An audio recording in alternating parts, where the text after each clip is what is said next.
We then move on to AEW Dynamite, also October 2nd of the year 2019. This was not as good of a wrestling show. The in-ring wrestling on NXT was better. Mm-hmm.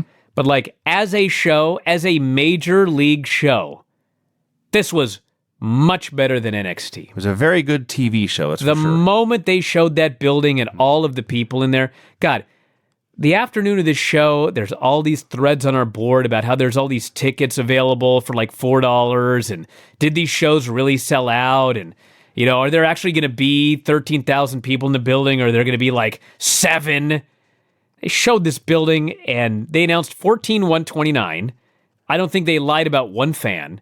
This place was packed. And big. It was a big packed building. Well, I mean, 14,129 is not that much bigger than like a well-attended Raw, but they've got the TNA crew there, and say what you will about TNA, but TNA made the 800-seat Impact Zone look like there were like 3,000 people in it. So you had those people in charge of a building with 14,000 people in it. It looked like a good 20,000 people in this building. It was packed. The graphics were great. The pyro was great. The lighting was great. There were I don't remember one missed spot, except like during the commercials. It was great production. This looked like the major leagues. No doubt. Then you watch NXT and it's like an indie show. It's like watching ROH on HDNet. Yeah, actually, it's true. That's what it was. Yeah. So that was a very cool opening video, and then the entrance set, which is the exact same set they've used. They used it at Double or Nothing. I assume they've used this for every show now. The announcers are Jim Ross, Tony Schiavone, and Excalibur. A great team. Listen, I love the NXT announcers, so this is not a shot at them. But I was blown away by how great this team was, not just because obviously Jim Ross and Tony Schiavone are great announcers. We've known that for a while. And I'm so happy for Tony to be back having fun calling a wrestling show. It's like redemption after the business wrote him off for 20 years. This is my first time, I think, listening to Excalibur. I probably heard him on PWG at some point, but first time in a long time. But these guys worked together seamlessly. This is the part that impressed me most. They never talked over each other. There was never dead air when no one knew whose turn it was to talk. They all moved in and out, and it was not like there was a play-by-play guy and then a heel and a babyface. They just all had points to make, and action to call, and opinions to share, and they just moved throughout seamlessly. They were fantastic. They ran down the card, just like a real honest-to-God sporting event would do. Adam Page versus Pac. Rio versus Nyla Rose. And the main event of the Young Bucks and Kenny Omega versus Chris Jericho and Santana and Ortiz. And the opener, Cody versus Sammy Guevara. You know, I got to mention another thing right here. So Finn Balor was super over when he showed up at NXT, and Adam Cole is a superstar to the NXT crowd, and a lot of the guys there are. But here's another one about Full Sail versus this building. The winner of this war is going to be the promotion that convinces fans that they've got the bigger stars. Like, fans care about the in-ring action to a degree, but throughout the history of wrestling, if you want to make a lot of money as a pro wrestling promoter, you must have superstars. Mm-hmm. You must have people that the fans view as superstars.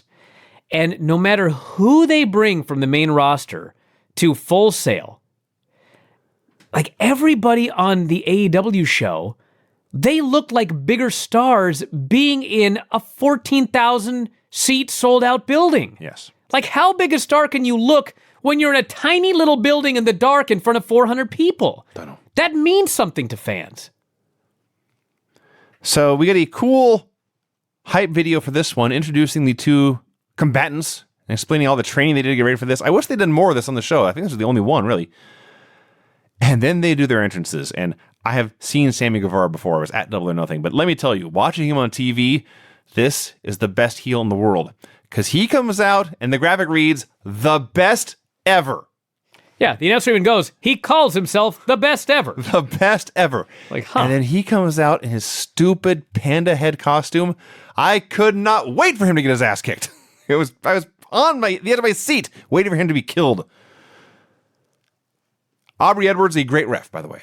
We don't talk about that enough. But she has, I know this is strong, this is a too high a bar to live up to, but she does something similar to Red Shoes in that she sells the action without taking anything away from the combatants. When it wasn't a drop kick, it was when Guevara did the backwards roll and then a moonsault, and right as he's going for the cover, she stops to jump in shock and amazement and then drop down to do the count. So she enhances everything they do without ever making it all about her. So she's very good.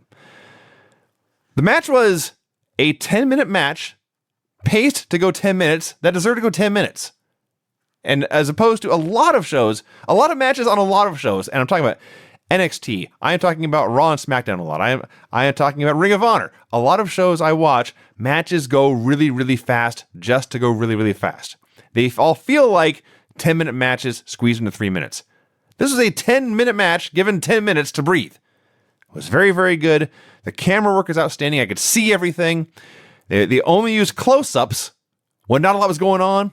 You see, get a close-up to see Cody's reaction when Sammy kicked out of something, to see Cody's frustration or his exasperation, or what have you. I do think there was some overkill in this match. I don't think we needed Brandy getting wiped out by a tope in the first match in the history of I didn't think so either, but it played into the finish. There was a reason that they did it. It played into a near fall. Well, that's true. Which would have been it would have been a great finish because she slapped him and Cody hit the disaster kick, right? Yes. So that would have been a perfect finish. They kept going. It probably may have gone a minute or two too long, but then I did love the finish they actually did, which was Sammy went for a shooting star. Cody got the knees up and immediately cradled him and won. Because you see, fans, when guys go to the top rope, these are high-risk moves. And if something goes wrong, you may well be done, and he may not even need to hit a finish. He'll just get his knees up, he'll cradle your ass, and he pin you. This was a success. This is not a comparison to NXT and Full Sail. And no matter what I've said about people in Full Sail, how they got to get at a Full Sail, I have nothing against the fans of Full Sail. I'm happy that they get NXT all the time. This is merely for business reasons. I think they need to get out of Full Sail. I don't want people at Full Sail mad at me because I say they need to get out of there. But this is a comparison to the main roster. AEW right now, if they do not screw this up, AEW is a promotion where the fans believe that we are giving you what you want in professional wrestling. Raw and SmackDown, for better or worse, and it's actually for worse, the fans believe that we're giving you what we want, and you gotta like it. Yes. And every now and then we'll give you something you want, but then like the heels will go over. I was going to say, more often than not, we will give you something specifically we know you do not want, but you are sheep and you will keep paying. Okay, so that's a big problem, because the thing, I'm gonna tell you why. This match was the first of several matches on this show where I thought that this was a good match, but the fans made it a very good match. The same thing with Riho and Nyla Rose. As a match, I don't want to make anybody mad, but it really wasn't that good a match. It was fine. But the fans Maybe even good. Made it almost like it felt like the best match on the show by the time it was over and the reaction that they gave to it. Because AEW has this goodwill now. Even if it's not perfect, even if it's not great, the fans, I feel, believe that they're trying.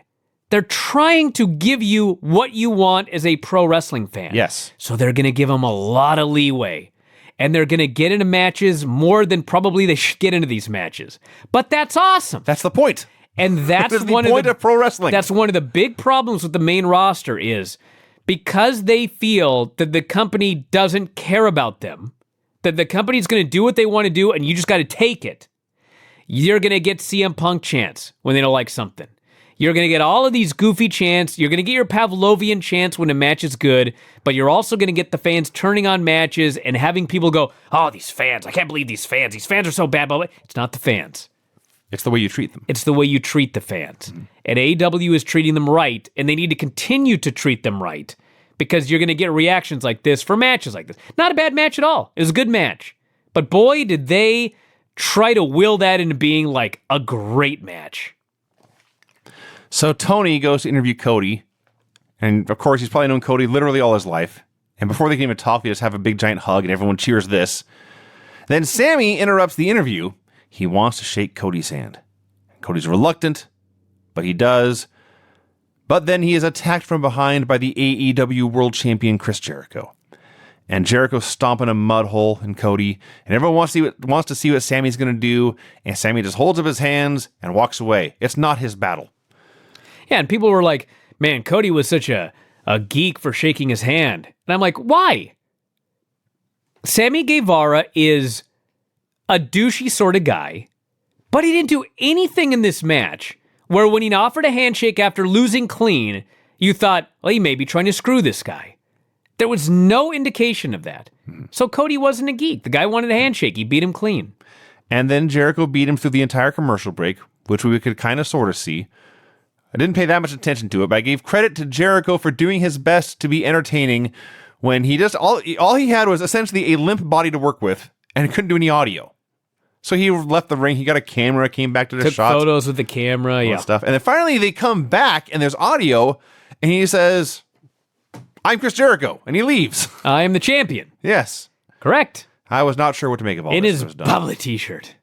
In the bubbly t-shirt, yes. Brandon Cutler versus Maxwell Jacob Friedman. So I'm sure I've mentioned it in the show. MJF is going to be huge. I'm a big, big believer in MJF. He's tremendous. So the other great thing about this announce team. So AEW, as they will tell you, they market to a lot of... This is Paisley's tribute to Chris Jericho. Good bubbler. This is some good bubbler. This is some good bubbly. This is some good bubbler. She's working on it. Yeah, she's trying. Good bubbler. So, a lot of AEW's marketing is directly to, let's be honest, geeks. And I say that with love. But there's a high geek contingent in the AEW fan base. Not even so much geeks, just like younger people. Well, my point being, when Brandon Cutler's gimmick is that he plays role-playing games. It's not something they mention in passing as part of... That's his gimmick. He's got dice, a gamer's dice set on his legs. There's a D20 and a D12 and a D10. And I am a geek, so I know what those are and how to use them. God, if only he'd been on the indie scene when I was still on my run. The chops you'd have unloaded. Oh my God, the program we could have had. So when the announcers are talking about how he likes to play games and stuff, and Excalibur mentions something about his gaming muscles, and they didn't know what that meant, Tony and Jim Ross did, because Tony and Jim Ross have not played Dungeons and Dragons. But when Excalibur explains, well, you got to roll those dice all day. There's a pause, and he says, "Unless you use a dice tower." I laughed. I also laughed. This was almost as good as on Raw when Dio Madden is attempting to explain also to a nerd. Jerry Lawler what a LARPer is. Also, okay, we have to tune in for that now. Oh man, that was something else. Yes, Lawler is baffled. I laughed. Check this out. So, I also laughed when Tony referred to MJF as this little prick. Yeah. Tony, his exact comment was, "We're supposed to be unbiased, but I want to see Cutler shut this little prick's mouth." And he's very calm about it. He is Tony Schiavone. And I was like, wow. You know what he was, Brian? Well, he was believable. Yeah. I believe Tony Schiavone wanted to see Brandon Cutler shut this little prick's mouth. Yeah. So, they had a short match. It was fine. Cutler... Probably said that about me at some point. I want to see... Yeah, an hour ago. No. Yes. So we're on good terms now. We're doing fine. I apologize to him after watching these Nitros. So, Cutler goes up top. I guess he was selling his knee, but he just fell off. I think it was a botch. Okay. They said he was selling his knee, but I mean, they went right to the finish. Yes, which does not affect the knee. If it was a planned spot, like MJF would have just kicked him in the leg and then hit his finish, but he didn't. So I think he just fell off. Yeah. Regardless, MJF leveled him with an elbow, hooked the Fujibar armbar, which he calls the salt of the earth, which is beautiful, and he won. I love MJF, and I think this helped. He's great. But this felt like any random 2019 match. Chris Van Vliet interviewed Kevin Smith and Jason Mewes in the crowd. I was hoping they'd be in character and Kevin would be Silent Bob, but no. So Jericho's in their new movie. They plugged him, of course, and they're talking about all the great action. Smith called him Cody Rhodes at one point. Oops. And then... Well, according to Cody, he can be Cody Rhodes. Just can't market it's not him? a trademark issue. He just prefers to go by his first name. Well, that's bizarre. That's what he says. Okay, it's working. Based on this show, I'm not going to argue with the results. So then Kevin Smith, he looks off camera and asks, "Who are these fools?" And it's Jack Evans and Angelico.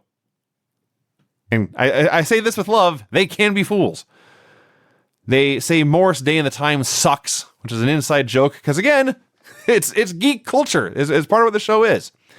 And a fight is about to break out between Jack Evans and Angelico and Jay and Silent Bob when Private Party arrive, and then it just kind of ends. I don't know what happened. I think they left and got kicked out or something. Right. So then we get the tag team tournament brackets, and Jack and Angelico aren't even in it. And then they're not on the rest of the show. Well, yeah. I'm sure they'll face Private Party probably next week. I guess. By the way, in the tag title brackets, so they did what was the match? Dark Order. Who was a Dark Order? So they beat somebody Match for for the a first bye. round bye? Yeah. I forget who. And I was like, well, how's it a first round bye? It's just basically a first round match. But the loser is still As in it the tournament. turns out, yes, the loser is still in the tournament. So it was, in fact, to get a bye. Yes. The losers have to start over again. Yes. We had a bit with SCU touring the White House, or at least standing outside the White House, I should say, so that a Scorpio Sky could do a President Obama imitation and then do his line about how this is the worst town they've ever been in. And then they're interviewed in the arena on the ramp, where even though they are a three-man unit, Scorpio Sky yields his spot to the more experienced men. And he said this, it occurs to me, we're going to be watching Chris Daniels on Nitro in a few months. Yeah, He really is experienced. he very much is. And his career may have peaked on this show tonight. Yes. 20-some years in. Lucha Brothers come out, they talk some smack, they get in a fight, and that's it. The Bucks and Kenny are preparing for their match backstage, and then Jericho, Ortiz, and Santana are also preparing for their match backstage. Adam Page versus Pac. So I have a scoop for everybody here. So this match was good. Was not a great match. And I think Dave last night was talking about how Pac, he said, seemed slow. Is it Pac or Pac? It's Pac. Okay. It's supposed to be Pac. Okay. But it's going to be impossible for me to not call him Pac. But anyway, point of this is, for those of you wondering and suspecting, yes, the ropes were loose. And Pac seemed to be having some problems with the ropes. I think some of the Bucks had some problems with the ropes later as well. But I think that that's probably why this wasn't as dynamic as some Pac matches. Yeah. That's a very sad baby. So it's tough times in Babyland. Yeah. So she's hungry. the other problem was this was an action-packed brawl, which is good, but it was just two dudes doing moves. They were about the same size. They looked the same. Their offense all looked the same. There was no reason to cheer or boo either guy. And then there were... Well, the reason we're supposed to cheer Hangman is because he's Hangman, and he was just in a world title match. But unfortunately, as I've been saying forever, there's not enough Hangman stuff for the people that aren't watching everything. Like, if you're only watching the pay-per-views and you're only watching the television show and you don't watch Being the Elite every week, Hangman is just a dude who rode a horse to the ring at the last pay-per-view. Yeah. They need to do so much more with this guy. I think he's maybe cut one promo and all of this other stuff, whether it's a pay-per-view or the BR Live shows or this show. I think maybe he's cut one promo. They've really done nothing to make, like, I'm not talking about the hardcores. Forget the hardcores. Like, you got to forget the hardcores. The hardcores are done. You're You on got to national talk about TV. your average Yes. person and your middle of the road person who's watched all of the big shows, but they never watched Being the Elite. You've got to do something about Hangman. He's just a guy. This match was Hangman versus Pac, and it was not bad at all. They did some good stuff, but like it just didn't click. They did everything at this exact same pace. It had no peaks and no valleys. And as I wrote that down, Jim Ross even noted, and this is a quote, "The pace of this match is troubling." Troubling, he said. So it was a little boring match. And then Pac just hit a low blow and the red arrow and the rings of Saturn for the win. So, on the list of ways to get Adam Page over, having him lose in the title match and then lose his next match is not what I would do. Well, Vinny, you're going to have to change your way of thinking. All right. Because this is not WWE, and this is a company where 98% of the time, it's like New Japan. Somebody's going to win. Yes. And obviously, right now, it is not about getting over Hangman. Hangman had his world title match. He lost. And now they're getting over Pac. Pac has beaten Omega. Okay, well, I was going to say. He's beaten Omega, and he has now beaten Hangman. He's 2-0. He's 2-0, and they're elevating him. He's beaten the two guys Jericho's beaten. Yes. So it seems that we're getting to a Pac-Jericho match. Yes. So Hangman just happened to be somebody who was in a big match on the debut episode, and it's not his time right now. So he lost. Now, if they want to make it his time down the road, they need to start doing something with the Hangman. Nyla Rose versus Rio with Britt Baker on commentary. As that couple is competing against each other now. So, Nyla is a big, strong woman, and Rio is a small woman, and they're having this fight, and it's mostly just Nyla being slow, methodical, I should say. Methodical, and working her over. They do a lot of spots outside. Jim Ross. May I talk about my favorite spot early? That's what we're here for. So, Nyla hits a splash, and Riho does the Japanese bridge up out of it that all the women do. Yes. And she gets to her feet, and so Nyla is still on her belly. And Riho hits the ropes, and she does a giant leaping double foot stomp onto the back of Nyla Rose. Yeah. Nyla Rose then proceeds to do a push up, Yes. which tosses Riho high into the air. That's what happened. I loved that spot. That's what happened. So yes, they did a good David and Goliath story to this. My favorite part was actually when they start brawling outside and start throwing around chairs. That was my least favorite part. Well, not that part itself, but when Jim Ross went into grumpy old man mode and started ranting about how there's no rules here, is anything going to be enforced? Well, I mean, he's right, but he's wrong, because the referee was enforcing the rules. The referee was telling Nyla Rose, you can't use that chair or you will be disqualified. She then attempted to use the chair, and the referee grabbed it out of her hands. Then she starts getting more chairs. Now listen, just say it's a no DQ match. Because as a fan who has been told that this will be a sports presentation where wins and losses matter, this woman coming out here in a decision match for the women's title. Inaugural women's title, yes. She's out here doing something that could very easily get her disqualified. That made no sense. Yeah. So she goes for a cannonball on the pile of chairs. She misses. Rio hits a foot stomp onto the pile of chairs. She hits. They get in the ring and do a bunch of near falls, and the crowd's into all of them. And Rio hits an avalanche Northern Light suplex for 2, and that doesn't work. So she hits a Meteora, and she wins. Actually, it was weird because she goes for the first knee, and Nyla moved.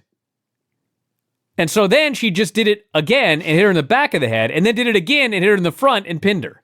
It was weird, but I liked it.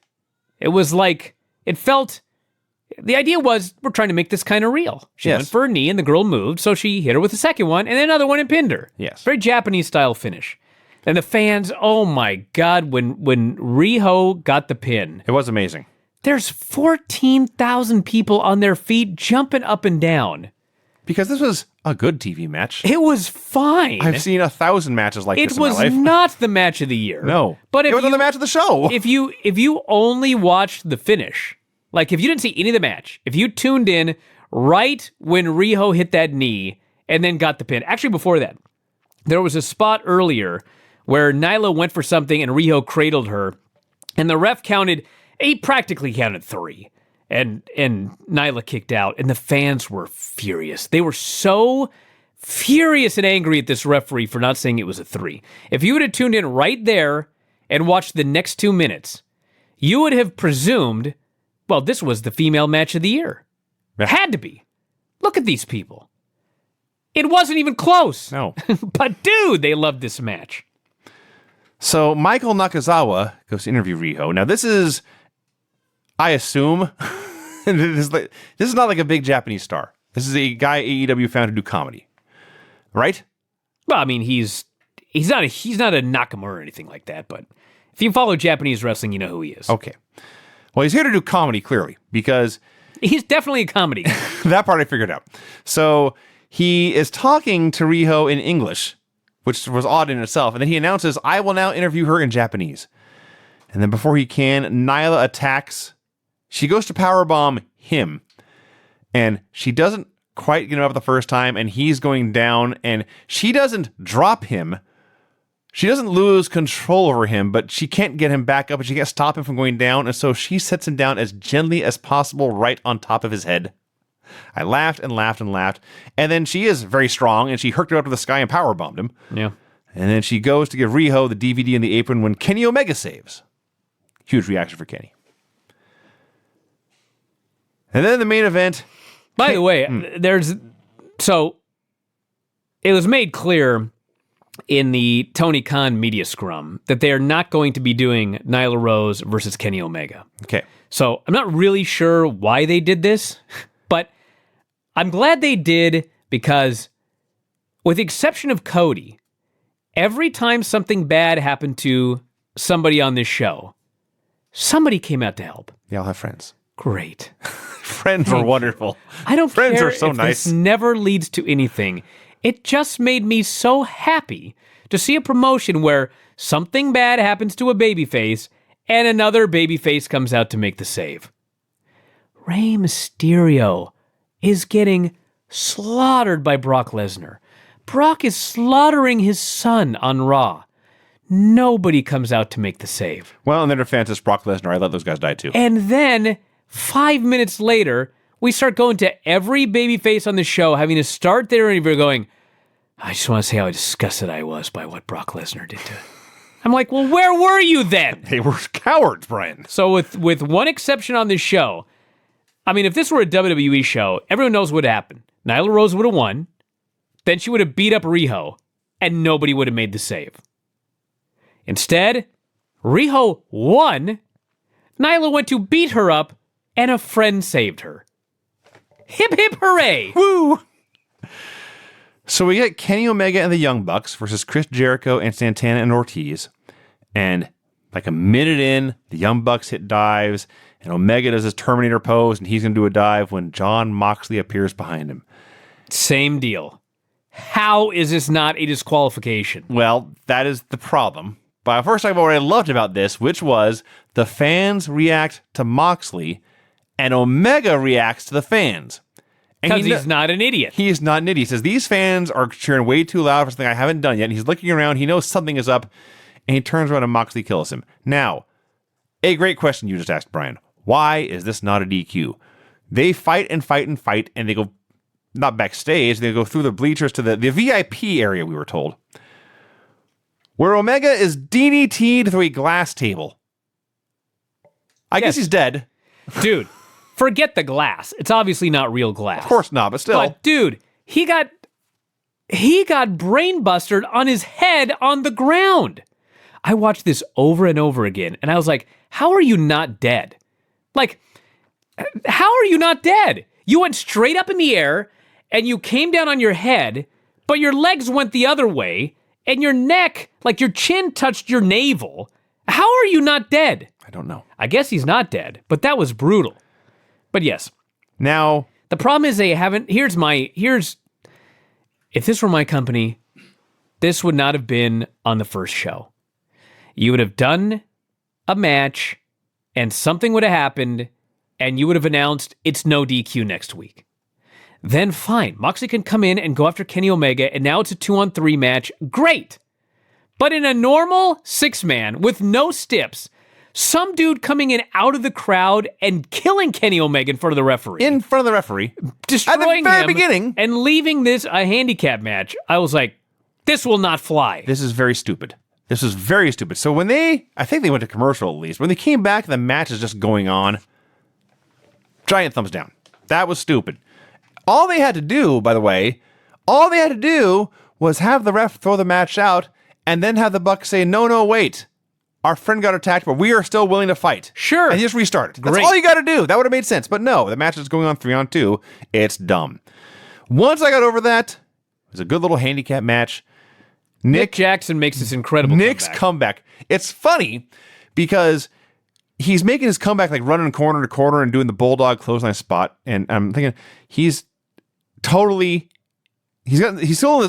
this whole comeback from Matt Hardy. And then he gets up and he steals Jeff Hardy's comeback. He is both Hardys at the same time. Great. It was amazing. And you know what? Not one announcer had to tell me repeatedly that he was a real life superhero. No. Because I can see it with my own two eyes. When you brand it, when you hammer it into my head, it makes me angry. Yes. Now, that said, there were still 3 of them and only 2 good guys. And eventually he was overwhelmed, and the 2 guys just grabbed him and threw him into Jericho, and Jericho hit the Judas effect and pinned him. Fine. As a handicap match, this was good. But the fact it was not pushed as such irritated me. So Cody runs out to save the Bucks. Sammy Guevara runs out and attacks Cody's balls. Dustin Rhodes makes the save, still in phenomenal shape. But then out comes the debuting Jake Hager, an Oklahoma boy, which causes Jim Ross to get a holy shit on TV. Hager destroys everybody. Dr. bombs Dustin through the bell table, like the little card table they have, which looked very uncomfortable. Another Judas effect on Cody, and this felt like somebody missed a cue and they started going too early because it went too long. And that was it, though. And we were left with a very strange faction of Chris Jericho, the former LAX, Jack Swagger, and Sammy Guevara. The We the People guy is teaming with 3 Latinos and a Canadian. Okay. So there you go. Listen, some people are very upset about Jack Swagger, pointing out that AEW doesn't need to be bringing in a bunch of WWE, quite frankly, geeks. I was going to say washouts, but He was portrayed as a geek forever. But here's the thing, okay? If WWE uses you poorly, it's not fair that that's the end of your career. I agree. That's not fair, Right. okay? If you think that Jake Hager has a big upside, bring him in and push him. Maybe he'll get over.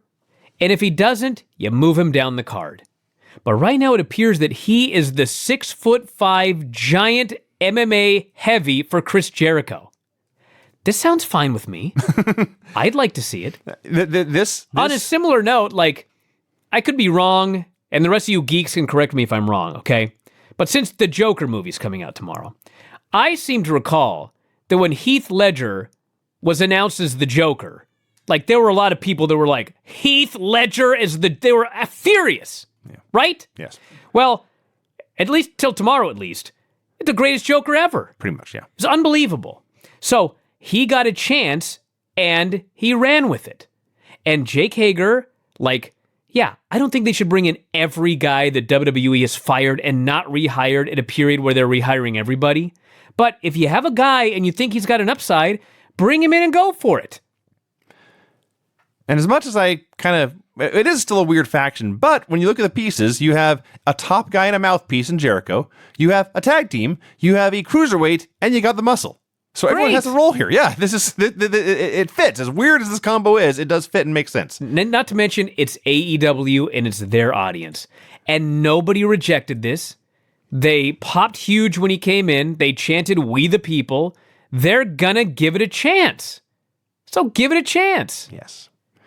So before we go, Brian, I think we should... AEW Dynamite, also October 9th, 2019. Private Party versus the Young Bucks in a tag team tournament match.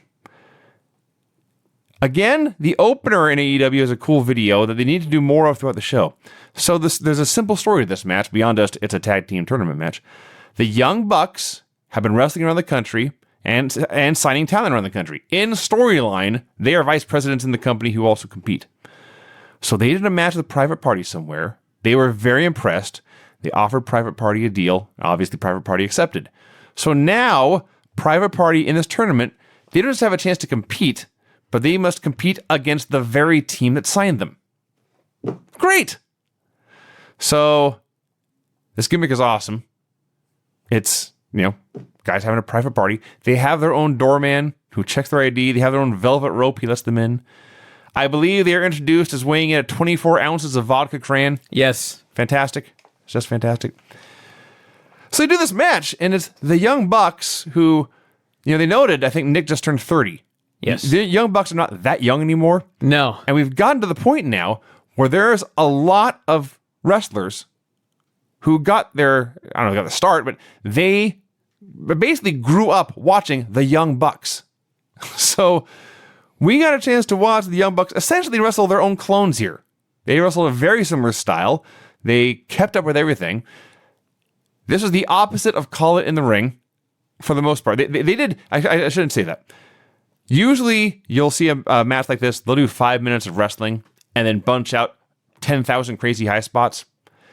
These guys started with the 10,000 crazy high spots and then it settled down into a tag team wrestling match, which is a little different way to do it, but it certainly worked. So Isaiah Cassidy is the not blonde one. Yes. He gets, during one of these crazy high spots, he gets caught off the apron, and Matt Jackson carries him off the apron, carries him across the floor, and power bombs him down onto the ramp. You know what I loved about this spot? Tell me. They got rid of him for a while with a power bomb on the ramp. And one of the criticisms you always hear about the Young Bucks is there's no selling, there's no psychology, it's just a bunch of moves. Okay.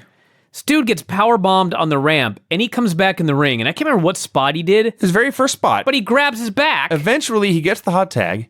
He does the big missile dropkick off the top, and in the process hurts his back. Yeah, that's right. Yes. Matt grabs him, puts him right in the sharpshooter. Yes. Working on the back. It's fantastic. Like, this is great. I didn't even know if the announcers picked up on it. They must have. They were, eventually they did, because when he does the dropkick, lands on his back on the dropkick, does he kip up and then grabs his back? That's right. They didn't notice it. They were confused at first and then realized that's right, he got powerbombed in that damn thing. So that's all brilliant. Mark Quinn, I believe, is the other private party dude, the blonde dude who wrestles in tails, which is Yes. brilliant. Brilliant choice of ring gear there. Till those tails get tied to the ropes. I'm sure that'll happen at some point. Or he'll run and somebody will grab him and he'll take a big Yes. bump. But it's funny watching him do dives, and he did a bunch of dives in this match because he'll run, and he's basically running in place. And he's taking about 20 steps to go nowhere, and he looks really goofy. But then when it's time to jump, somehow he just flies 20 feet in the air. I don't quite understand how he can look so unathletic and yet so spectacularly athletic at the same time, but it's amazing. So these matches have 20-minute time limits. And 10 minutes in, Justin Roberts announces to the crowd, 10 minutes gone, 10 minutes to go. And when this happens, Jim Ross has gone 25 years really, without calling a professional wrestling match. He is caught completely off guard. What the hell was that? He was like, what was that? You know, it was like a fan hit the ring and announced there were 10 expecting minutes the gone. lights to go out and Sandman would be in the ring or something crazy. And they just calmly say, that's a 10-minute call. Yes. So, private party run wild. The Hurricane Rana into the cutter spot. There's grown men jumping up and down in the corner. Quinn does this ridiculous shooting star press for a 2 count. And you think, okay, they've got to show everything they can do, and we're gonna. They're over now. We can have the Bucks win and move on with the show. And the Bucks set up for the Meltzer driver, and Private Party breaks it up, and Quinn cradles Matt and pins him. Nick. Maybe it was Matt. Pretty sure I may have screwed it up. Anyway. The point is. Yeah, it was actually Matt, because Nick was going to go for the Meltzer driver. Yeah. I screwed up my own notes. Anyway, point is, they made Private Party stars in one night. Yep. One night. That is really the story of this whole show. These men are now stars. Mm-hmm. The wrestling was fantastic. The story is fantastic. The promotion is fantastic. I'm left waiting to see what happens next because I'm confident that the Bucks aren't going anywhere. So The Bucks are not going anywhere. well, I'm pretty sure that they'll still be a major part of the show going forward. So I'm curious to see how they play into this. This was like perfect wrestling, perfect TV wrestling. And then it is time, everyone, for Pro Wrestling Promo School with your professor, Chris Jericho. Holy smokes, this promo. This fucking thing. Jericho comes out with his crew. If you've forgotten, it's Sammy Guevara, Jake Hager, And Santana and Ortiz, the former LAX. He calls him Jake Hagar. He did. I don't know if that's how we're supposed to pronounce Like it. Hagar the Horrible? I mean, his gimmick is to mispronounce people's names, but it's usually his enemies. Yeah. It's not usually his buddies. So maybe we're supposed to pronounce it Jake, like Pac. Maybe it's Jake Hagar. I guess so. So they're all out there. At first, Jericho takes credit for the enormous rating success they had last week. He managed to plug the ratings, but also turn it into a promo about himself. And talks about how great it was. The end of this highly rated show, it was he and his buddies laying waste to the rest of AEW. He introduces them one by one to the audience at home, many of whom are greeting these guys for the first or second time ever. And he gives, quickly but succinctly, gives all of these guys very different personality traits to distinguish them from each other. Guevara's a Spanish god, an amazing high-flying wrestler. He's a sexy young heartthrob. He's on my list. He's on my list. But Sammy is the sex appeal of the group. Santana and Ortiz, dirtier they've ever been. I personally recruited them. Psychos and pit bulls and Street Fighter back alley brutes, and I like it that way. They're on my list. And he threw in a Viva La Raza because it was Eddie Guerrero's birthday. So this whole time, Jack Swagger, who was the All-American American, and they every time he was on TV, they had him just try to be out there cheerleading. He's pumping his fist, he's scrapping, he do We the People, whatever. He stands there. He's enormous, neatly dressed. He's big and scary, and he's calm as can be. And it is so much more effective because I have a feeling this is what he's actually like. He's just standing there, secure in the knowledge that no matter who is before them, he will beat their ass. And as he's standing there, Jericho turns to him, starts putting him over. We know he's a former world champion, but now he's a badass MMA fighter, undefeated in Bellator, and that's a shoot. And as he's going off about this man's cred, the crowd begins to chant, "We the People," which obviously Jericho knew they would. And he waves them off, tells them we need to cut this off right now and address We this. the People sucks. It's dead and buried. It was a stupid idea from bad creative, and all that's gone. And everyone cheers, and Hager continues to stand there like a statue.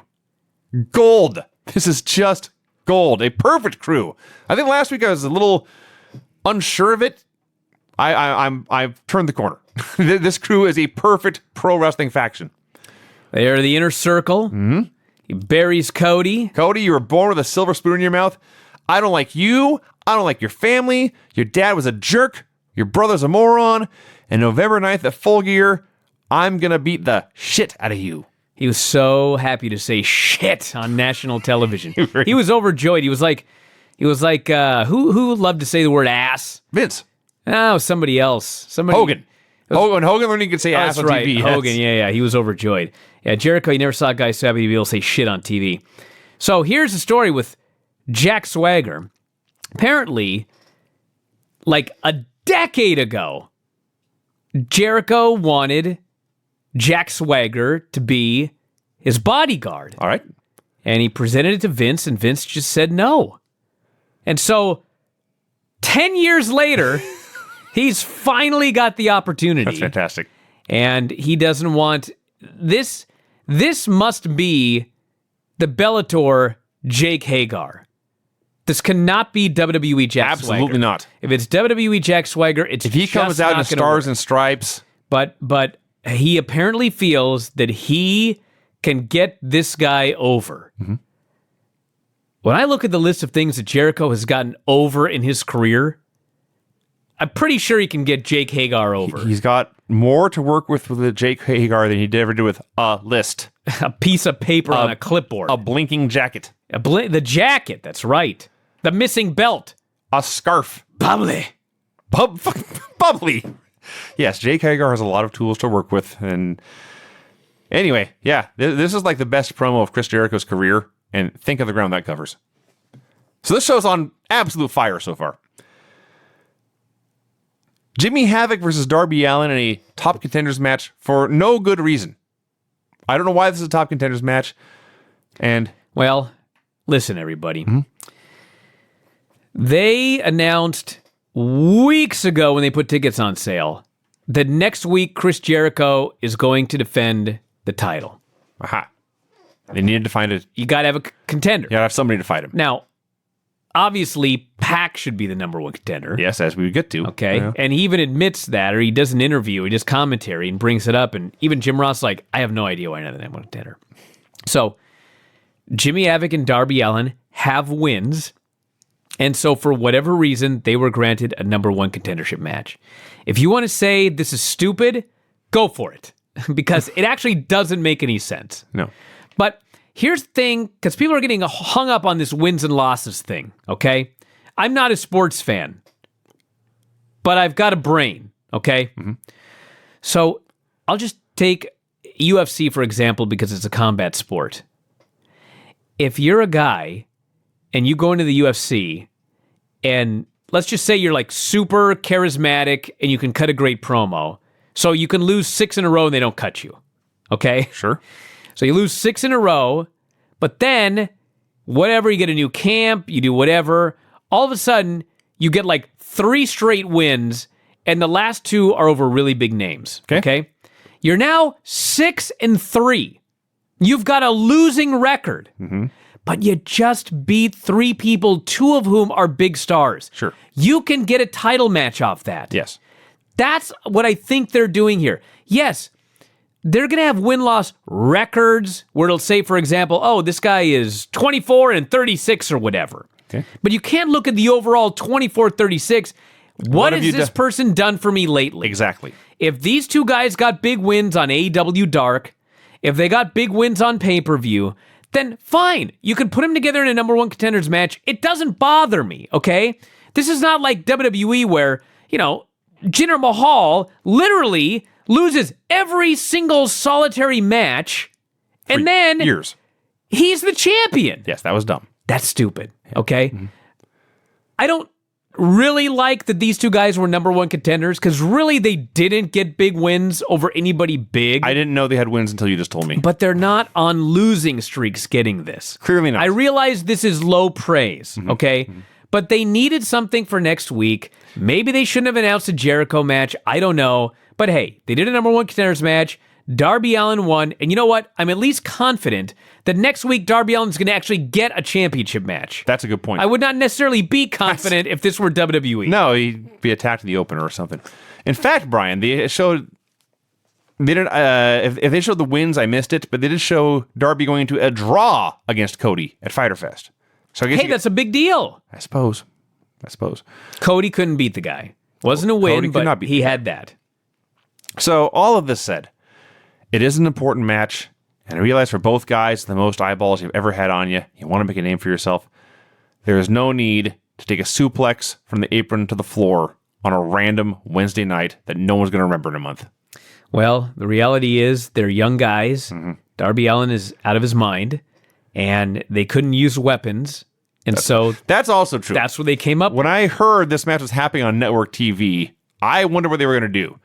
And for the most part, they just had a wrestling match. There was like some biting going on and this one giant suplex to the floor. Otherwise, they just wrestled, and it was good. So, great.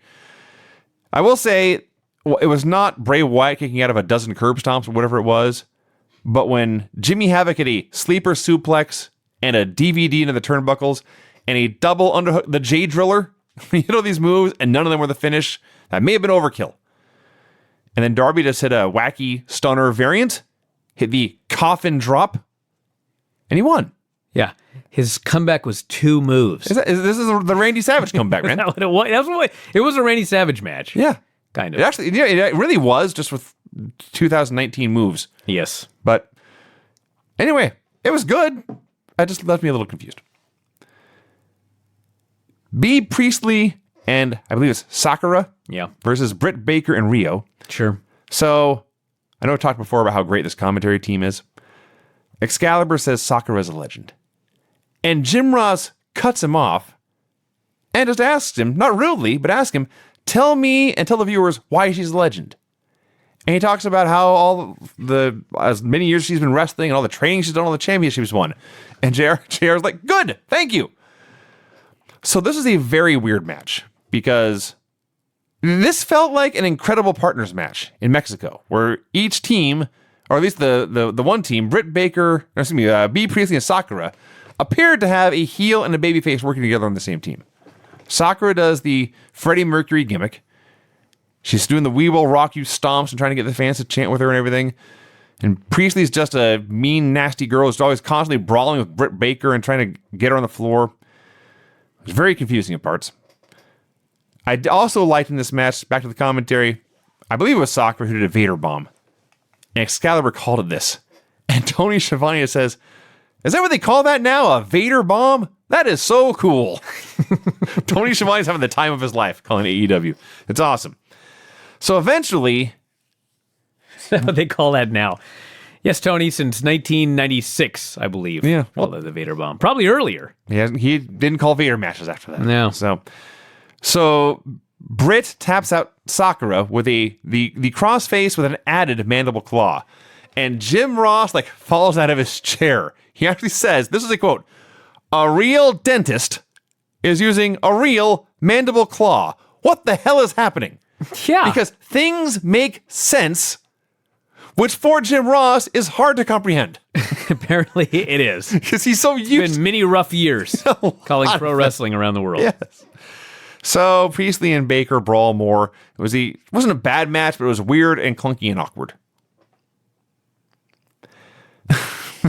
We had a best friends hype video, which is just them hugging in the park, but it's teased and built to and shot dramatically, and it's very fun. And then they are interviewed, and they're in the front row, and they're asked, "How do you feel about your tournament match with SCU next week?" And they say, "You should ask this guy how he feels." And they step aside, and Orange Cassidy is in the front row, and Orange Cassidy on TV is like you and I, we are watching TV. Basically. We sit there for hours. You guys want a live stream of us watching a pay-per-view? Just watch Orange Cassidy. All the time. I mean, he slowly raises Except the we thumb. give a thumbs down. More often a thumbs down. Yes. He gives a little thumbs up, and he goes, that's it. And then the lights go out, and I thought, it's a new segment. But I thought this was going to involve the best friends or whatever. But there's a guy on stage in a hood, and I think it's going to be somebody new, and it's Shawn Spears. So this match with Jon Moxley I thought was pretty good. I was not blown away by it, but it was pretty good. And the fans are super into Jon Moxley, but Shawn Spears, so he was a 10 guy, and he comes to AEW, and he starts doing these videos with Tully, and they're great. And now I'm watching him wrestle. I've seen him wrestle a few times. I got nothing against Shawn Spears, but I watched this match, and all I could think was, dude, this whole act is Tully. Shawn Spears he's just out there. He's just out there wrestling, and he's just not doing it for me. But man, Tully goes out there, and he's doing stuff, and he's grabbing Moxley, and he posts him. And he's like the whole life of this whole gimmick. He's too old to do the wrestling anymore. So I've been saying for years now that Shawn Spears is exactly as much talent that he should be losing on TV every week. And eventually he lost here, so I was fine with it. So there's a guest commentator on this match. And I am trying to figure out who the hell it is. Because it did take me a while. if they named him, I missed it, and they never showed him or put a graphic on the screen, you now speaking, so-and-so. Eventually, they showed it was Pac. Yes. And based on his accent, I probably should have guessed that. But so there is something you can do better at AEW. When you have a guest commentator, make it more clear who it is. So eventually they show him, and he's at the commentary desk shirtless, which is funny. So the match itself, first of all, remember when Granny saw Jon Moxley on Yes. Double or Nothing and said he looks like Dean Ambrose? He looks like Dean Ambrose. The more I watch him, that's a forgivable mistake, because it's in many ways hard to believe it's the same guy. He's way bigger now. It's impossible to believe. He's way bigger now, and that's not code for anything. He's bigger in the sense that he has been lifting every weight he can and eating all the food he can find. He's not on the road 4 days a week. Yeah.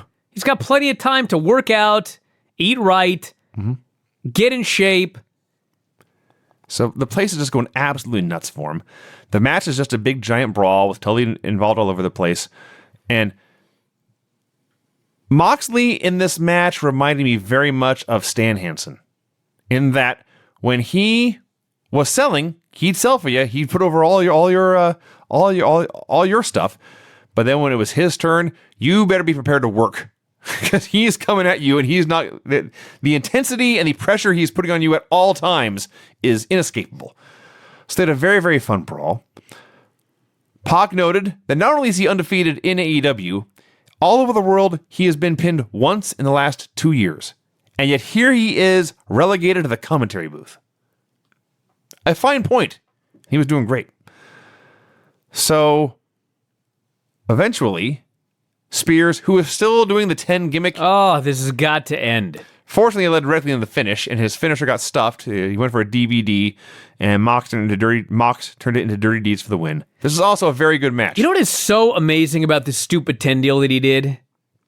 He did this on the same show where Jericho did a promo where he went out of his way to try to kill dead the whole idea of Jack Swagger. Here's the difference between the two.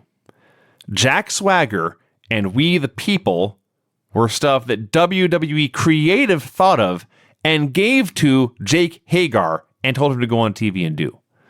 Sean Spears invented the Perfect 10. Yes, but it just reminds you that he was a career jobber in the other company. It does do that. That's the problem. It does do that. Like, if you're going to come in and you're going to get the contacts and you're going to start over and you're going to get Tully Blanchard and you're a new guy with a new robe and you're going to go out there and try to be somebody, get rid of the 10 thing. Got to do something new. Plus, he's a heel. The 10 thing was a babyface thing. All that is true. He did that 10 deal and Moxley headbutted him and hit the DDT and pinned him. I was like, I don't know if you guys did that by design, but he just buried this guy. That taught him a lesson. So last week, Kenny Omega was DDT'd through a glass table. It was shattered everywhere. He comes out after this match, not a mark on him. Not even a Band-Aid. He has a barbed wire bat in one hand and a barbed wire broom in the other because he's the cleaner. And he has a stare down with Moxley and then tosses him the bat. He wants a fair, brutal fight. But before anything can happen, Pac jumps Omega from behind with a chair, lays him out. Mox is not happy about this. He has Omega at his mercy. He considers finishing him off. Instead, he just leaves. But I do like that AEW is like South Park in that Kenny dies every single week. Dude, he dies on AEW Dark this week. Oh, there you go then. Except he wins. Main event. Chris Jericho and Sammy Guevara versus Dustin Rhodes and Hangman Page. Did I mention again can I mention again how great Jake Hagar is as being Jake Hagar? He just stands there and looks mean, but he is always completely in control. He's not angry. He's not yelling. He's not shouting. He's not over the top. He's waiting. He's biding his time. And when necessary, he murders men. Do you realize I'm still waiting for a Hangman Page promo? Yes.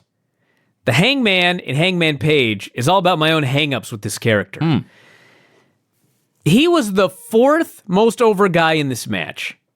And Yes. he wasn't bad at all. In fact, Anyway. the stuff that he did at the end, I mean, as he was setting up for his big comeback, was actually great. There's so much, there's a lot there, but they're just not giving it to us. He needs a promo or he needs a video package. He needs for sure a tell us video who and this for guy sure is. a promo. We know he's a guy with curly hair who wears chaps, and I guess he rode a horse one time. He rode a horse the last pay-per-view where he lost to Chris Jericho, and that's it. This is a new audience. 1.4 million people tuned in last week, okay? That's 1 million people higher than watch your average Being the Elite. That's 1 million people on average, more than watch a Being the Elite. And by the way, Being the Elite's on YouTube, so if it's 400,000 views, I mean, autoplays, you know what I'm saying? People may watch it more than once. Watch whatever. I mean, so the number's probably lower than that. So well over 1 million people know nothing about Hangman Page. Yes. You must do something with this guy. Like, they did a great thing for Private Party to start the show. Do that. They did something Private Party is so much more over than Hangman right now. A billion times. To They did this it audience. for Cody and... Sammy Guevara because of what they did last Sammy. week and putting him with Cody and Sammy, the same thing. The opening video. Jericho. It takes 2 minutes of TV time to tell us who this guy is and why we should care. So they had, this is like a good match. If you're really watching it, like, this is a good TV tag match. If you're kind of watching over your shoulder while doing something else, and you're just watching guys wrestle and watching the crowd go nuts, you're like, this is an all-time match of the year tag match. The atmosphere and the environment for this was so hot. And Dustin gets the hot tag, does the big crossbody onto both guys, and the place is going ballistic. And Dustin just stands up and does nothing because they're already going crazy. Why stop them when they're already going crazy? There's this big 4-way spot, and Jim Ross somebody ends up on the floor. I forget who it was, but Paige catches him with a dive, and from where you see him hit the dive, you don't see him jump. You don't see him leave the post of the apron where he was jumping from. And Jim Ross is calling the match, and in mid-sentence, he interrupts himself to shout, "Good God Almighty, where the hell did Hangman Page come from?" A great moment. But eventually, Hager has been waiting the whole time, and when the time is right, he takes out Hangman Page, and Sammy grabs the ref, and Hagar wipes out Dustin, and Jericho pins Dustin with that damn Judas effect. Hey, last week they had a main event where a dude ran in right in front of the referee, and it wasn't a DQ. And they went out of their way on this show to make sure that referee was distracted every time somebody was going to run in. They learned their lesson. They heard the criticism that it didn't make any sense, and they made it make sense this week. Yes. Great. So the brawl continues after the match. The lights go out. Cody's in the ring to save his brother. Somewhere in here, Hagar and Hangman brawled to the back and disappeared. So Cody eventually gets overwhelmed and swarmed and taken out. Here comes MJF to the rescue. And they pause. He's got a chair, and for a moment, the inner circle holds up Cody so MJF can hit him, and he appears to be pondering it before laying them out instead. And he's going crazy, and the place is going crazy. But this MJF Cody thing is so awesome because everyone knows it's going to happen, but nobody knows when. Yes. So we're all waiting at a very important time. It's going to be the right time. I don't know if it's going to be Cody Jericho at the pay-per-view, but that would be a pretty good time. That's a good time. And I don't know if this is the right time. I'm sure they have a plan in mind. But it's going to be great when it finally happens. So eventually the Young Bucks are out there brawling too, and it's very clear they've earlier in the show, they set up the Inner Circle as the top heels, and here they have set up the Rhodes and the Bucks and Paige and also MGF as the guys that are going to be fighting. So I'd imagine on this pay-per-view, I know we're getting Cody and Jericho. I would imagine we're going to get Bucks and LAX. I would imagine we're going to get Paige and Hagar, and I guess they could Dustin and Guevara. It'd be a little weird, but whatever. This is all great, and there's this huge brawl going on. Jericho escapes, and he's got his big, giant, shiny belt, and he's taunting them with it. And then he turns to leave, and here comes his challenger for next week, Darby Allin, doing a skate in as he comes down the ramp on a skateboard and wipes out Jericho with a big dive. Just great. They built up the pay-per-view. They built up the main event for next week. They got over a bunch of brand new stars. Like, how many guys on the show are bigger stars now than they've ever been before? Almost all of them. Maybe not Jericho. Maybe not Dustin. That's about it. Not Kenny. Not Kenny. Kenny's a good one, yeah. But this is a home run of a show. This is just a absolute. This was in fact a dynamite wrestling show. Well, I think I know your vote then. You do. I vote for AEW. I enjoyed AEW more this week. Well, when I watched the shows, and I got done watching both shows, I was fixing to give it another tie. All right. Because when I was done watching them, I just really had fun watching both shows. Sure. But as I review these two shows, and I realized that I did a cop-out tie vote last week, my vote this week, Vinny, is in fact for AEW Dynamite. All right. And I want to say a few things about my vote. It's funny because before AEW debuted on television, I did not know what it was going to be. No. Nobody knew what it was going to be. We'd only seen some pay-per-views and being the elite and whatever. And every day I threw out the text message line on Wrestling Observer Live, and I would take calls from people. I had so many people. I had those people. Right. You know who they are. Oh, I do. They do not want AEW to succeed. And they would text me and they would call me, and they would be explaining why AEW was not going to succeed. You want to know why they said it wasn't going to succeed? Tell me, Brian. Because they said, a show that's nothing but wrestling can't succeed. And I was like, whoever said they were going to do only wrestling? Where do people get this idea? Don't know. Anyway, what's funny is, if you watch both of these shows, one of these two shows is more only wrestling than the other show. And it's NXT. Of these two shows, what show is just a bunch of matches for the most part? NXT. AEW is the one that's more like a traditional wrestling show. It's very similar to an old There's good video packages. There's wrestling matches. There's a long interviews. promo. There's angles. There's Yes. everything. Yes. Okay. So I thought that the professional wrestling on NXT was better than the pro wrestling on Dynamite. You can certainly say that, especially Walter Kushida. I loved the private party match. I thought the main event was good. But there were 3 matches on NXT that I thought were really good. Walter Kushida was awesome. The Lio Rush match I thought was really good. Yeah. And the Shane Strickland match I thought was really good. True. Okay. So really, wrestling-wise, I think that NXT was a better show. But as a show, as a professional wrestling show, AEW was better. It had a better big-time crowd.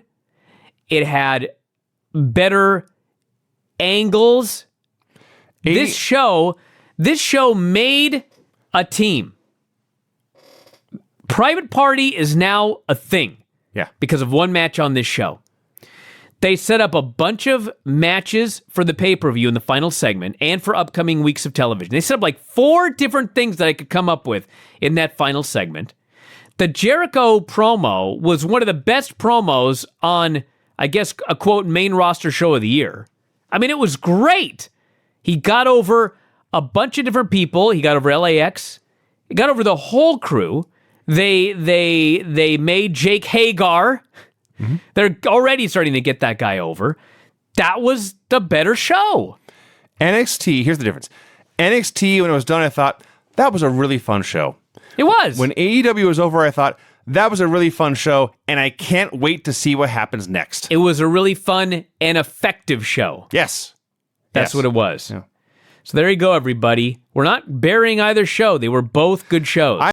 Which brings us, Brian, to AEW Dynamite. Also, October 16th of the year 2019. Yes. So That is correct, Vinny. You're dating. Right. So SCU comes out, and we're told it's a tag team tournament match, and I remember the confrontation SCU had with the Lucha Brothers. So I write SCU versus Lucha Brothers. And then the Lucha Brothers come out and attack SCU.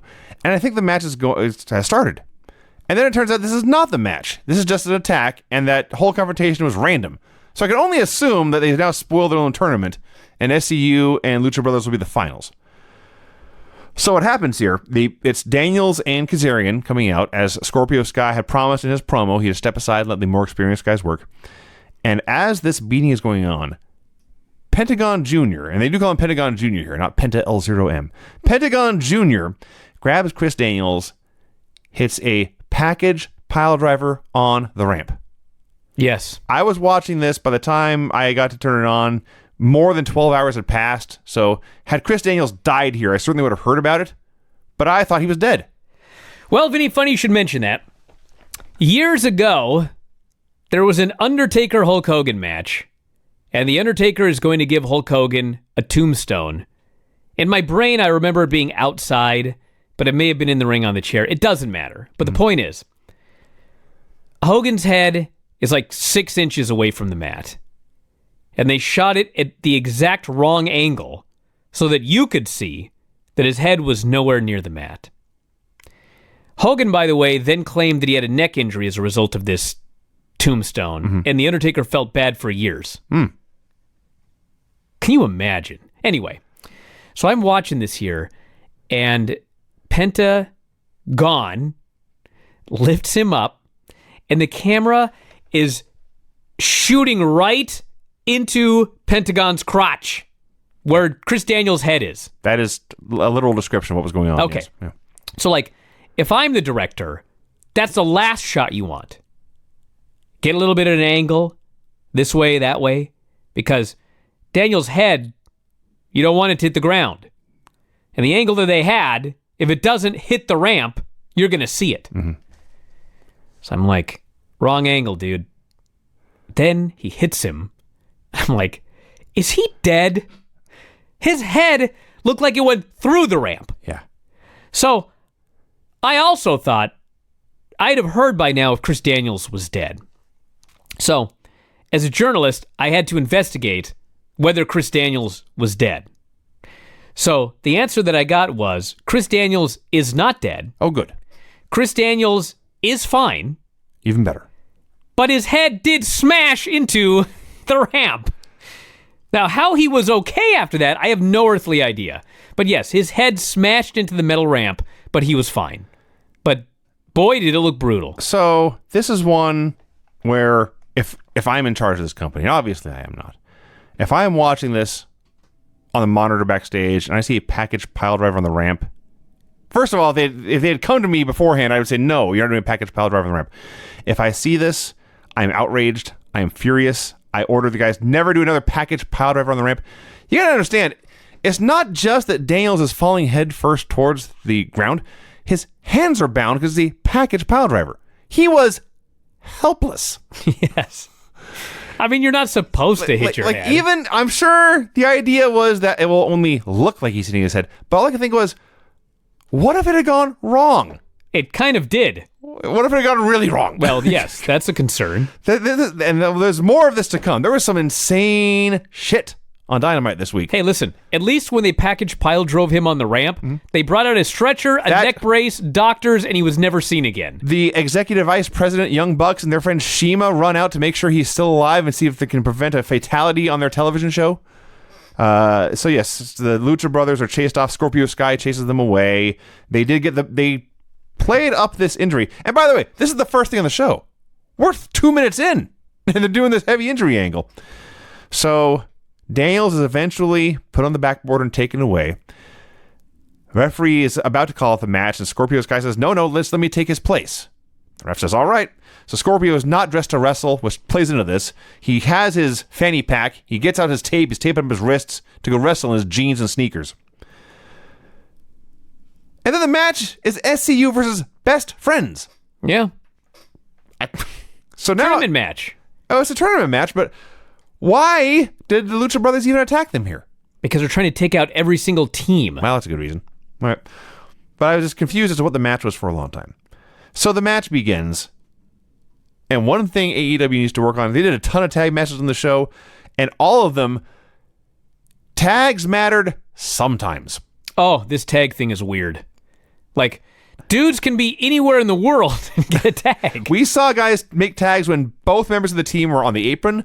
We saw guys make tags when both members of the team were in the ring. Yes. It's very odd. And then in this match, we just saw the Best Friends double team guys for about 5 minutes straight with no tags. And even Jim Ross is like, ref's got to get some of these guys out of the ring, man. So Jim Ross, a lot of times on this show, speaks for me. He is the grouchy old man. Yes. Hey, listen, here's the thing with AEW. I don't care what your rules are, but I need to know what the rules are. And I want the rules to be consistent. Yes. Internal logic. You must have internal logic. If you don't need to hold the tag rope, just tell me that. If you can stand anywhere on the apron and get a hot tag, just tell me that. That's all I ask. And then make it consistent. So, you talk about annoying This Is Awesome chants. This, and I would rather, this crowd was hot all night, and I would much rather have a hot crowd than a dead crowd. But they begin to chant This Is Awesome during the heat. The Best Friends have cut off Frankie Kazarian because he was also laid out during the attack. They're beating him up for like 10 minutes straight. Nothing is happening, and the crowd starts to chant, This is awesome. That irritated me. So, Scorpio eventually gets a tag and he's running wild. One of his shoes goes flying off because they're not wrestling boots, they're shoes. So he's in there doing stuff with one shoe on. Eventually, he takes off the other shoe and chucks it and everyone cheers. And then someone chucks it back and everyone cheers more. Everyone's doing these wacky indie moves, and Excalibur is calling their wacky indie names, and Tony Schiavone is there to react to these wacky indie moves. It's great. The contrast. I almost said the clash between these announcers. It's not a clash, but there is a strong contrast between these announcers, all three of them, that fits perfectly. Their chemistry is fantastic.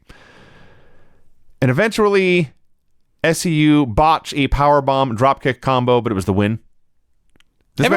Yeah, I don't know if it was a botch, but the reality is it doesn't matter. Everybody thought it was a botch. Yeah. They tried to do a power bomb where when the dude hit the mat, the other guy was going to do a sliding drop kick. Mm-hmm. This move needs to be retired. Yeah, if listen, if it wasn't botched, then you really need to never do it again because it looked awful. But they did the finish. This match was very sloppy, and at times it was very messy. But you know what? It was not a cookie-cutter tag match. It was not something I've seen 100 times before, and it was very fun. I really liked this match. I did too. I thought the key to this match was actually how big they got Scorpio Sky over. Scorpio Sky has always been like the third guy in SCU. Like, SCU is all Daniels and Kazarian doing their act, and there's Scorpio Sky, who's a super talented guy. Mm-hmm. So how did they get him over here? Well, they did the angle where Daniels was taken out. Scorpio Sky works in his street clothes, which, like, you know, we've seen that with Baron Corbin and Corporate Kane, and it's stupid. But the difference here is he was in street clothes because he didn't know he was going to wrestle. Yes. And then he did a bunch of crazy stuff with no shoes on. Yes. And the fans are going crazy chanting, he's got no shoes. Everything that he did, they went crazy for. They win the match. He goes up on the ramp. He's dancing and going like this, and the place is going crazy for this guy. It's like, I have never seen this guy more over than I think he is right now on like a national basis. Oh, all for sure. because he wrestled without his shoes on. For sure. I mean, great. If it wasn't this, it would be Wrestle Society X. And when he was, what was he doing in the Kane, Daniel Bryan skits? Like a doctor or something? Something like that, I think. This is better. Santana and Ortiz beat two geeks. One with a powerbomb blockbuster combo was a fine squash. Here's the thing with this match. They were super over as baby faces. So then it was Jericho's job to try to come on screen and get them booed. But the people love Jericho. So he does his best. He cuts his promo. He issues it was challenge great. On behalf of LAX for a match versus the Young Bucks on November 9th at Full Gear. Everybody's cheering for him. And of course, when he comes out for the main event, everyone's chanting, "Thank you, Jericho." Like, I'm not sure if you guys are aware of this or not. You probably are. He doesn't want to be cheered. He's actually trying to be a legitimate big-time heel, but he's kind of entering that all-time legend territory where people don't want to boo him. Yeah. So that's why you got the finish in the main event that we're going to get to. Yes. It was designed that way, just like when we watch these NWA shows from the 80s, and the Russian assassins are killing two geeks, and they still load the headbutt, even though they don't have to. I'm kind of surprised you worked the Russian assassins into this review. I did. Twice now. That's a deep cut. So yes, I have said for a long time that even the main roster shows need more squash matches. This is a very good squash match and a very good way to introduce Santana and Ortiz to fans who had not seen them wrestle before. Thumbs up. And then Jericho's promo is just awesome. This is if you don't want to get booed, stop cutting great promos. Or if you do want to get booed, stop cutting great promos. They did something, I don't know exactly what they did. I'm not a film guy. If we had Mark here, he could probably tell us specifically what they did. But it looked like the frame rate was different to his promo, and like he's in focus, but the AEW in the background, AEW logo in the background is out of focus. It looked cool and different. His delivery is great. His content is great. Challenges the Young Bucks to face Santana and Ortiz at Full Gear. The only problem with this, and it's a huge problem, as he's talking, Ortiz is shouting something over and over again. The best or something. I think their mic was supposed to be shut off, but it was left on. So that was a big faux pas. That was a big problem. Otherwise, home run. We get a Cody Rhodes video package. First shot is kind of hokey. We're in the Rhodes kitchen. And Cody is at the counter like with a coffee deep in thought. And Brandy comes in with a loaded schedule, and she goes over like 8 appointments they have that day and asks him what he thinks. And he just looks at her and says, "That sounds fine." And he walks out. So the story is Cody is deep in training. He goes to the dark room, the float room, to clear his mind, to meditate, to focus on the upcoming match. He goes to the gym where he lifts heavy weights and runs on wacky treadmills. I've never seen the curved treadmill before. That was kind of cool. And meanwhile, we never heard from Cody in this package. We heard from Brandy, heard from Cody's mom, heard from DDP, MJF, JR, and Tony Schiavone. And they all had a lot to say about what this match meant to Cody. How he is both a competitor in the ring, but also an executive vice president. That's part of the story. It's part of his character. And he's a babyface, which is weird because Lord knows we've seen plenty of promotions over the years where the main event guy was also someone who had a lot of backstage power in real life and in character, but it's always the bad guy. So Cody's out here advertising his conflict of interest as the babyface, which is strange. And Paige talks about how there's something very special about winning your first world title. So apparently Cody's NWA world title does not count anymore. Or ROH. I didn't even know he'd won that. All right. Regardless, for all that said, this was very, very good stuff. And it made Cody come off like a star because he didn't have to talk for himself. Everyone else was talking for him. Britt Baker versus Rio. So for most of this match, I was hating it. I don't know what that chain wrestling, if you want to call it that, at the beginning was, where they sort of rolled over on top of each other over and over again and then just let go and no one knew what had happened. They just constantly take turns doing moves back and forth, back and forth, back and forth. There is no heat. There is no story. There is no transition. There is no flow. There's nothing going on. It's just a spot fest, except it's very slow and the spots don't look good. Crowd is very, very forgiving of it. And I was not. I was in a bad mood. And then, like, the last minute, I changed my mind. This match was so much fun just because of the last 60 seconds. Britt kicks out of like 4 moves in a row, makes her big comeback, and she goes for her finish, and because she's a dentist, she uses the mandible claw, and because she's a dentist using a mandible claw, it's called the lockjaw. Brilliant! Take that person who should have named Tegan Knox's finisher the shiniest wizard after her braces, take that award and give it to this person who named Britt Baker's move the lockjaw. So they have an epic battle. It's an epic battle, and Britt's got the crossface on. She's trying to jam her fingers into Rio's mouth, and Rio knows if that happens, she's done, and she's fighting straight back and forth. This is a life and death struggle. And at the last minute, Rio reverses it into a cradle. She gets the pin. She is relieved. Britt is heartbroken. I totally turned around on this just because of the finish.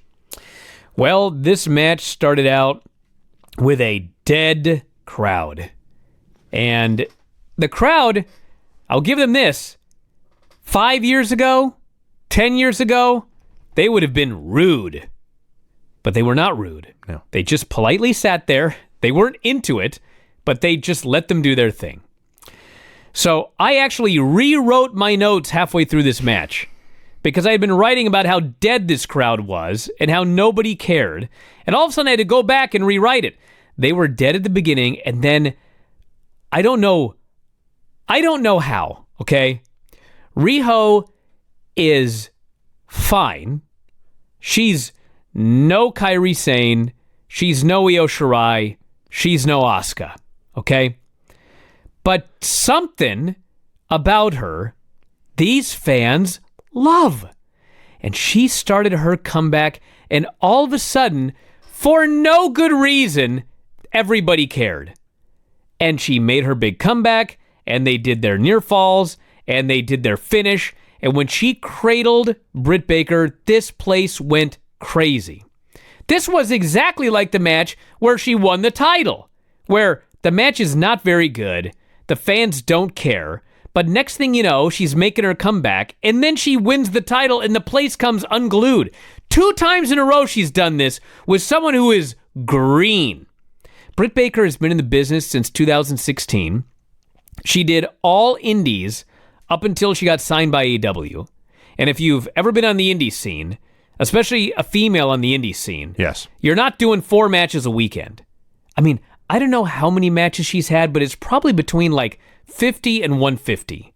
That is green. So,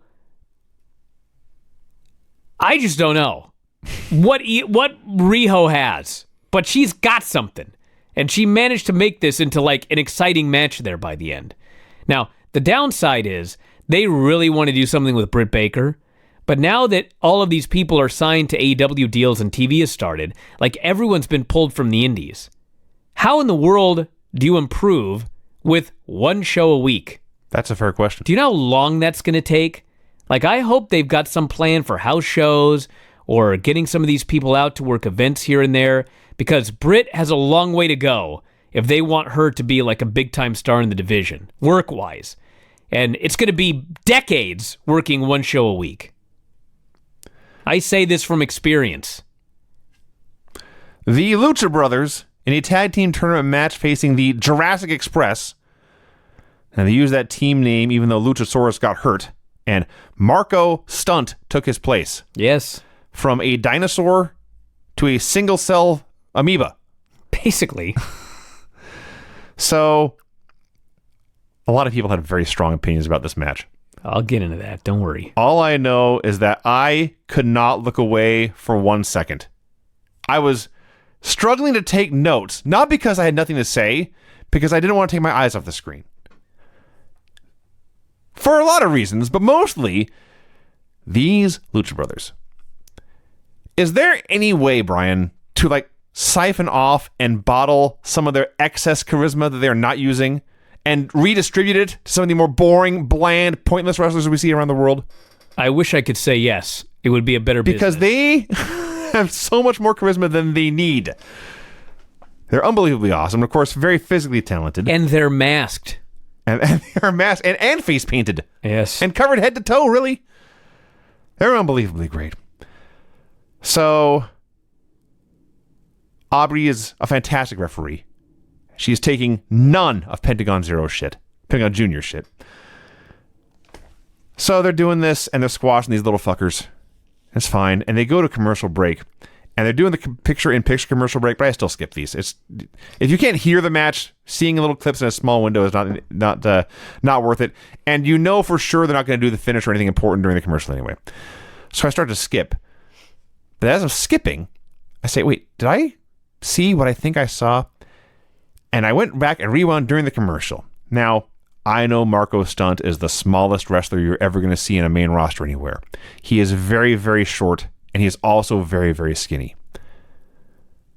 But Pentagon is not Mark Henry. No, he's not very big. When I see Pentagon Jr. pressing Marco over his head with one hand casually, it's not just that he held him up there. He's walking around.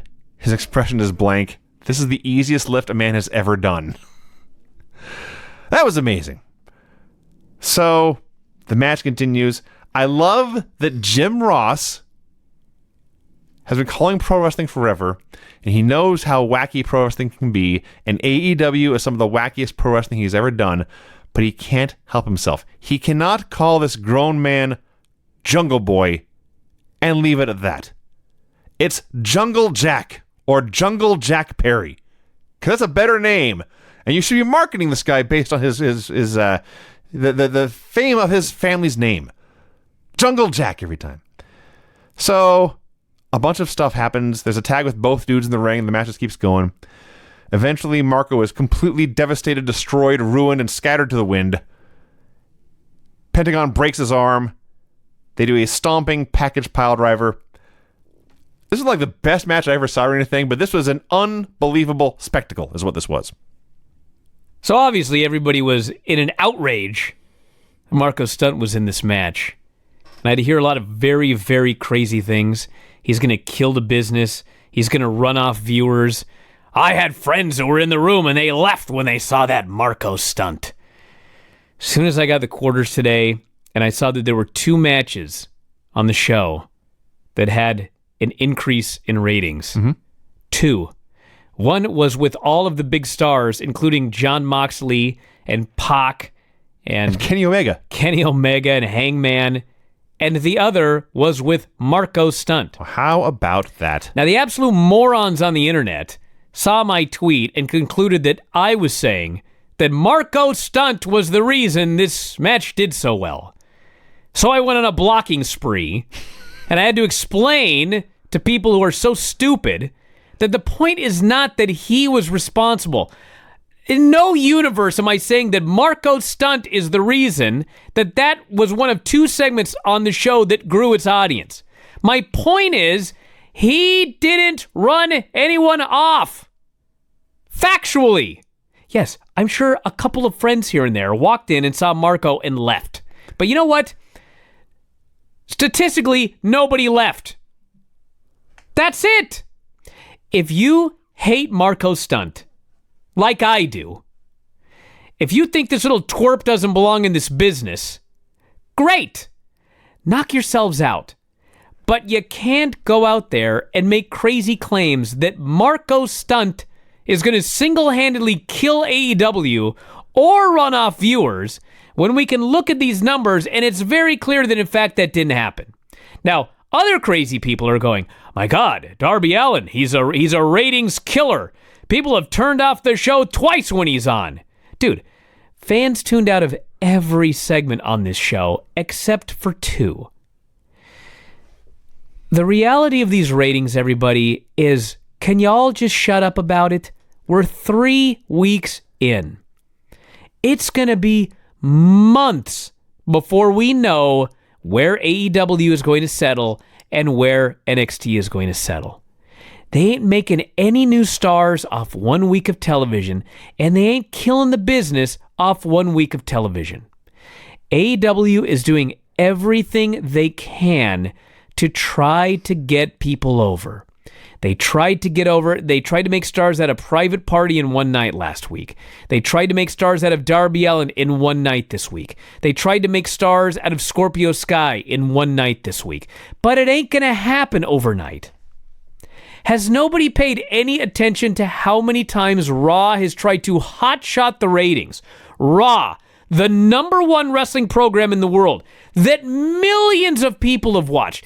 They've tried to hotshot the ratings 1,000 times, and you can't turn it around in a week ever, no matter what. So I banned, I think, 4 people today who are just on the board, clearly trolling and trying to push everybody's buttons. Knock that off. If you do that, you're going to get a timeout. If you want to talk about your thoughts on this, or your thoughts on that, or your personal thoughts on Marco, or your personal thoughts on Darby, or whatever, knock yourself out. But can we all stop going crazy that Marco Stunt is going to kill the business, and Darby Allin is tanking AEW, and all of this other stupid stuff that people are saying? It's a waste of time. Now, Marco was never even supposed to be in this match. It was supposed to be the Luchasaurus. Luchasaurus apparently tore his hamstring. Marco Stunt and the Jungle Boy found out 2 hours before they got in the ring that they had to face the Lucha Brothers. They were probably scared out of their minds. So they went in there, they tried to figure this thing out. I know people say, my God, the match, like, whatever about the match, but it went too long. Dude, they timed out an entire show under the presumption that the Luchasaurus was going to be in there. He wasn't in there. They could have tried to screw up everything on the show and take time away here and give time here and screw everything up, or they just say, you know what? Something went wrong. Do your best. Marco Stunt, you're in this match, and the match is getting 14 minutes. Just go out there, cross our fingers. You know what? The people loved the match by the end. Yes. And in the building, they were going crazy. It lost no viewers. The sky is not falling. The world is not ending. Everything is fine. Can y'all please go outside for a while? That's my speech. The next match is the All-Star match you're talking about that gained viewers. What a great match. Pac and Jon Moxley versus Kenny Omega and Hangman Page. The best thing on either show by miles this week. This was a great tag match. The intensity of all 4 dudes from bell to bell was off the charts. Just an amazing tag team match. My one complaint, I have 2 complaints about the match, and one isn't even the fault of anyone involved here. Before AEW ever had a TV show, they talked about how important wins and losses were going to be. We're going to keep track of this. It's a sport, and it's going to matter who wins and loses. So it's the third episode of Dynamite, and out comes Kenny Omega, the guy who you think they would build to being their headline guy. He's 2-3. Yes. He's lost more than he's won. Yes, he's in a slump. He is. He's fighting his way out of it. I guess by the end of this match, he was 3-3. But they're having this awesome... my other thing I want to complain about, this goes back to more insane shit in the show. They get the heat on Hangman Page when he's in the top rope, and one of them, I don't know who I forget who, it doesn't matter, one of them shoves him, and he goes flying through the air and takes a flip bump onto the apron from the top rope. Yes. Don't do that. Nothing good can happen. You won't add one viewer. You won't add one rating point. You won't sell one ticket. You'll just hurt yourself. Well, my bigger issue, and I feel bad because I always get on the Hangman. I have nothing against the Hangman. He's just a guy. He worked so hard in this match. And looked so good. And he looked great. But nobody cared about him when he came out. Yes. It was crickets. They went nuts for Moxley. They went nuts for Pac. They went nuts for Omega. And then they politely applauded the Hangman. Because we don't know a thing about him. All true. He rides a horse to the ring on big pay-per-view events. That's literally all you know about the guy. He has a vest and a rope. Not one single promo on national television or any of the previous pay-per-views that I can even think of. He may have done one on like a Fyter Fest. But what is going on? It was abundantly clear in this match. Nobody knows what to think about the Hangman. And this poor guy's out there, he's doing a moonsault off the post, he's bumping off the post onto the apron, he's freaking killing himself, and just looking great to crickets. And the other four guys are out there just tearing it up.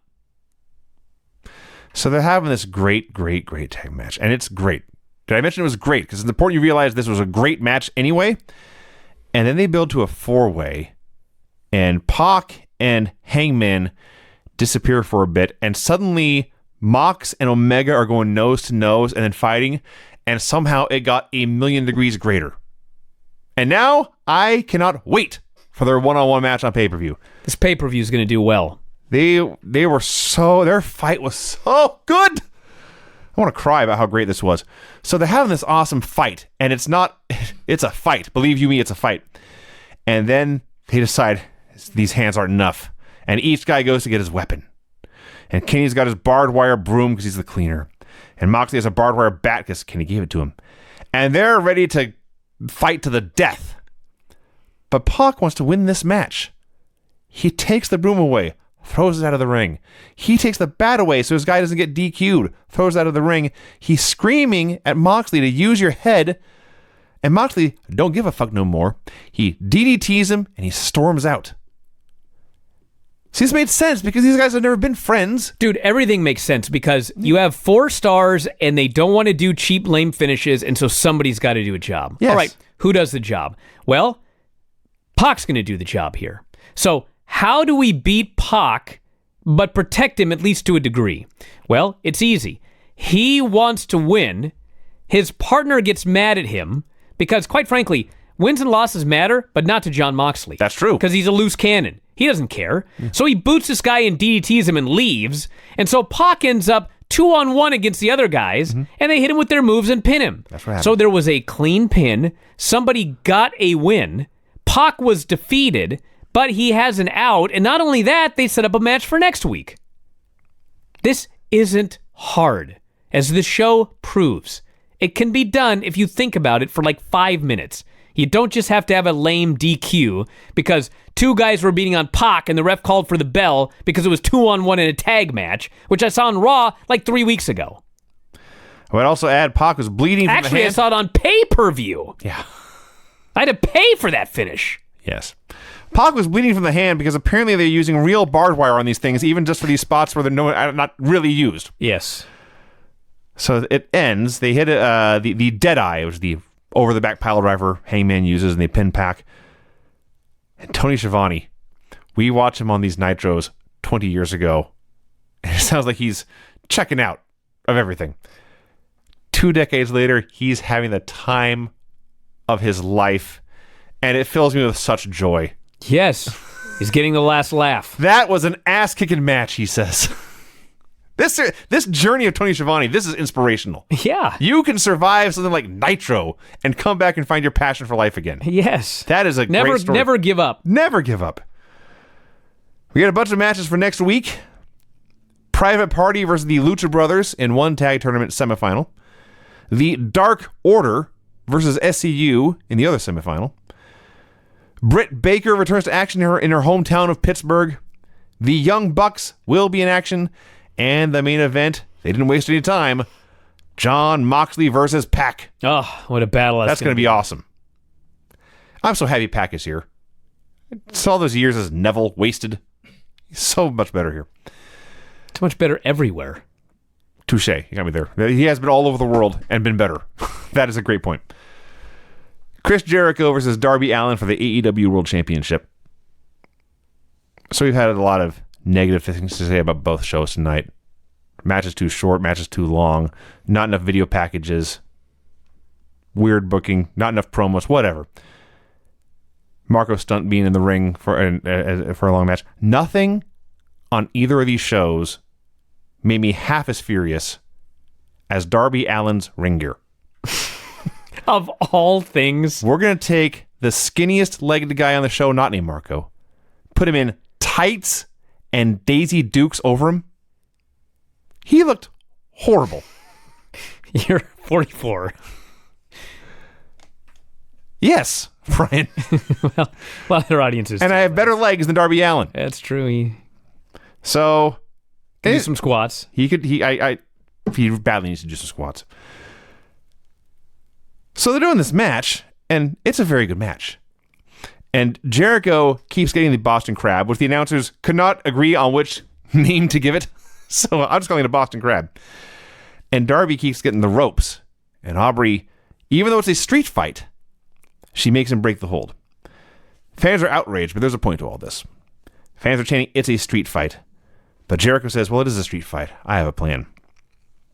And Jericho gets under the ring and gets a roll of what they called gaffer's tape. And he gets the rear mount on Darby, and he puts his hands behind his back, and he tapes his hands together with a tape. So Darby now has no hands in this fight. And he's working him over a bit and bullying him and torturing him. And then Darby actually cuts him off and makes a comeback.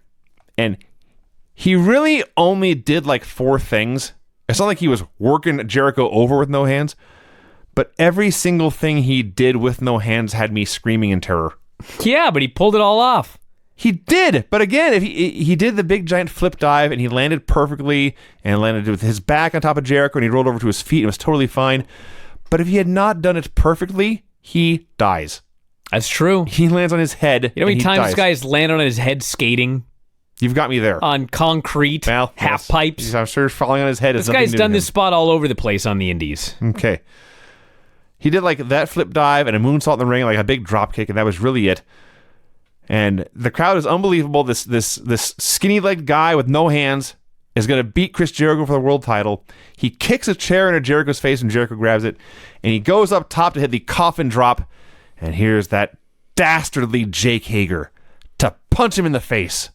And he falls down. This damn Russian assassin. That's what this was. That's why I brought it up. And Chris Jericho is Paul Jones. Yes, Chris Jericho clearly could beat Darby Allin with 2 hands tied behind his back, but he still had his 6'6" heavy punch him just to be a dick. Yes. And then he won with his whole. He put him in the crab, and finally he won. And the best part about all this guy is such an asshole. He took this little man, took away his hands so he couldn't defend himself, still cheated to win with the biggest guy on the whole show. This is his win, and he is so proud. Yes. And his crew comes out with the bubbly. Yep. It's time for a celebration. And they all have a giant party to celebrate the championship. You beat a no-handed win. Darby Allin and Daisy Dukes. That was awesome. Yes. Like, the thing about this match is, yes, if you really wanted to, you could say, it's ridiculous that Darby Allin got this much offense on Chris Jericho and almost beat him. But that's not understanding pro wrestling. And I know people are going to get really mad that I said that, but too bad. People have watched so much WWE for so long that they don't even understand how to make a star anymore. Darby Allin was every Kofi Kingston with Randy Orton, every opponent Triple H ever had, all set to go against Chris Jericho here. If this would have been WWE, he would have gone in there and Chris Jericho would have taken most of the match and he would have beaten him and Darby would have went back to the mid-card. We've seen it 1,000 times to the point that people now think that's what wrestling is. That's not what wrestling is, okay? They see something in Darby. They want to make Darby a star. So they thought, what does Darby do best? Well, he takes a tremendous beating and doesn't give up, and he can do some really cool spots with no hands, and Chris Jericho can go in there and sell and sell and sell and sell and need help to win, and you know what? Maybe we'll get this guy over in one night. That was the whole plan. Does anybody who thinks that this was bad actually think that Chris Jericho is any less over than he was going into the show? Anybody? Seriously. Does anybody think Jericho is any less over? I don't think so. No. So if he's just as over as he was before, then this was perfect. They did everything they could to get Darby over, and it didn't hurt Chris Jericho one bit. This is how you try to build a star. I don't know if the guy's going to be a star next week, but I can at least say they tried. They tried their best. I love this. Well, Brian, it's time to vote. Well, this should be easy. I think we both agree that All Elite Wrestling was in fact the... We also watched AEW Dynamite, October 23rd, 2019. A Dynamite program. It was. Private Party versus the Lucha Brothers in a tag team tournament semifinal. So no entrances for either team. They did do intros in the ring, and they did this match. All right. I am going to be the grumpy old man here. Well, I can't wait to hear this. Listen, all the athleticism was beyond awesome, especially the Lucha Brothers. There was actually a point late in the match where the Private Party, because they've been going 1,000,000 miles an hour for 15 minutes, they actually got blown up, and the Lucha Brothers did not, which should tell you what machines the Lucha Brothers are. Well, Private Party right now is working maybe one match a week. Mm-hmm. The Lucha Brothers are they're doing 10 matches. Yes, that's part of it. So, listen, if you're not going to have tags, just don't have tags in the match. Just say the Lucha Brothers, call it Lucha Libre rules or Mexican rules. When they're in there, there's just no tags. Because they kind of sort of half-assed paid attention to the tag rules in this match, and it just made no sense, and it made things much worse. Okay. Allow me to somewhat defend this. Sure. Okay.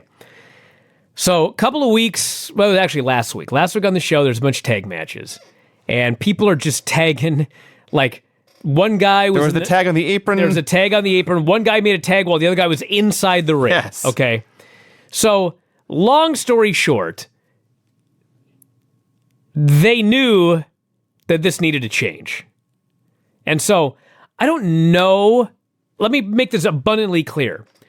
I don't know for sure that they had a meeting before the show and told everybody you need to start obeying the tag team rules. But my gut is I'm pretty sure that they did, okay? Because for the most part of this show, everybody was holding the tag rope. Everybody was making legal tags. They were pointing out... Jim Ross kept talking about the tag rope being used. I mean... Well, kind of pointing out it was not being used, but... I was given the impression that starting this week, everybody was going to follow the tag rules. Because last week was ridiculous, okay? Mm-hmm. Now, the problem here is the Lucha Brothers, okay? The Lucha Brothers, they get booked everywhere. They're big stars. They... have a tendency to do whatever the hell they want. Yes. Okay? And I would add, they're flown in to do what they do. Yes. So my point is, like, they do every gimmick in the book. Mm-hmm. I don't understand, I don't speak English, the whole thing, you know what I'm saying? Sure. So you can tell the Lucha Brothers, you can insist that they do the tag rules, okay? And they're gonna do what they're gonna do. Yes. So you really have two choices. You can either, like, fire them, which you're not going to fire. Idea. It's a stupid idea. Yeah. Or you just, every week, keep asking them, will you please make legal tags? Blah, blah, blah, blah, blah, and hope that eventually they'll do it. These are really your only options. I still like my idea. Or you can do that, but it's like, that gets too confusing, where if you're the Lucha Brothers, you have your own rules. That's what they do with Lucha House Party. And that sucked. Well, not wrong there. So anyway. So I'm watching this, and the Lucha Brothers, early in the match, are double teaming one dude. For like 2 minutes, there's two guys in the ring, which is fine. It's all cool double teams, but then I get a shot over their shoulder, and the other dude is on the apron, holding the tag rope, reaching in for a tag, and I'm like, yes, get in the ring, dipshit! Just, I have no sympathy for you or your dumb friend. This went on for a while. They took turns doing that. There's a point later in the match where I need to learn their names. I apologize to them, but whichever guy, I think it was the guy with the tails. Mark Quinn has the tails. Mark Quinn has the tails. He does like they have the heat on him. He's gonna get a hot tag for some reason. I don't know why they're waiting for a tag. But first, before he must make the hot tag, he must do like 9 flips. Yes. and then make a hot tag. So they did a bunch of cool stuff. Now, I will say, Phoenix's tightrope running kick, when whichever one it was like draped on the ropes or draped on Pentagon's shoulders, and Phoenix literally runs across the top rope like Spider-Man and does a running kick. That was unbelievable. And there were 2 or 3 other just completely spectacular things here. The Lucha Brothers eventually hit the arm breaker and a foot stomp package pile driver, and the place just went nuts, just went absolutely crazy. My advice is, if you have not watched this show yet, I mean, you should watch. It's a good match. You should watch the match. If you are pressed for time and you don't have time to watch the match, you must watch the highlight package, because the highlight package was an easy 5 stars. Watched the whole match. I thought it was great. The fans loved it. There's obviously, dude, everybody, for the most part, well, I mean, everybody in this match, and a lot of people in AEW, they all came from the indies. And you're working X number of different companies per week. Every company's different. The fans just want to see what they want to see. They want to see the stars. They don't care if the Lucha Brothers are tagging or not, whatever, okay? But now, everybody is in AEW. It's one promotion. It runs every Wednesday on TNT, and there need to be rules. Now, if you watch the show on week 4 as compared to week 1, I mean, it's very clear to me that they are trying to get everybody on the same page. We're not there yet, but they're trying. They're trying. They're trying to explain the rules to us. They're trying to get the people to all do like the same set of rules. It's going to take a while, especially with the Lucha Brothers, but they're trying. And, you know, this was a match that the fans went crazy for. They loved every second of it. There was not one rest hold in this match. No, that's no.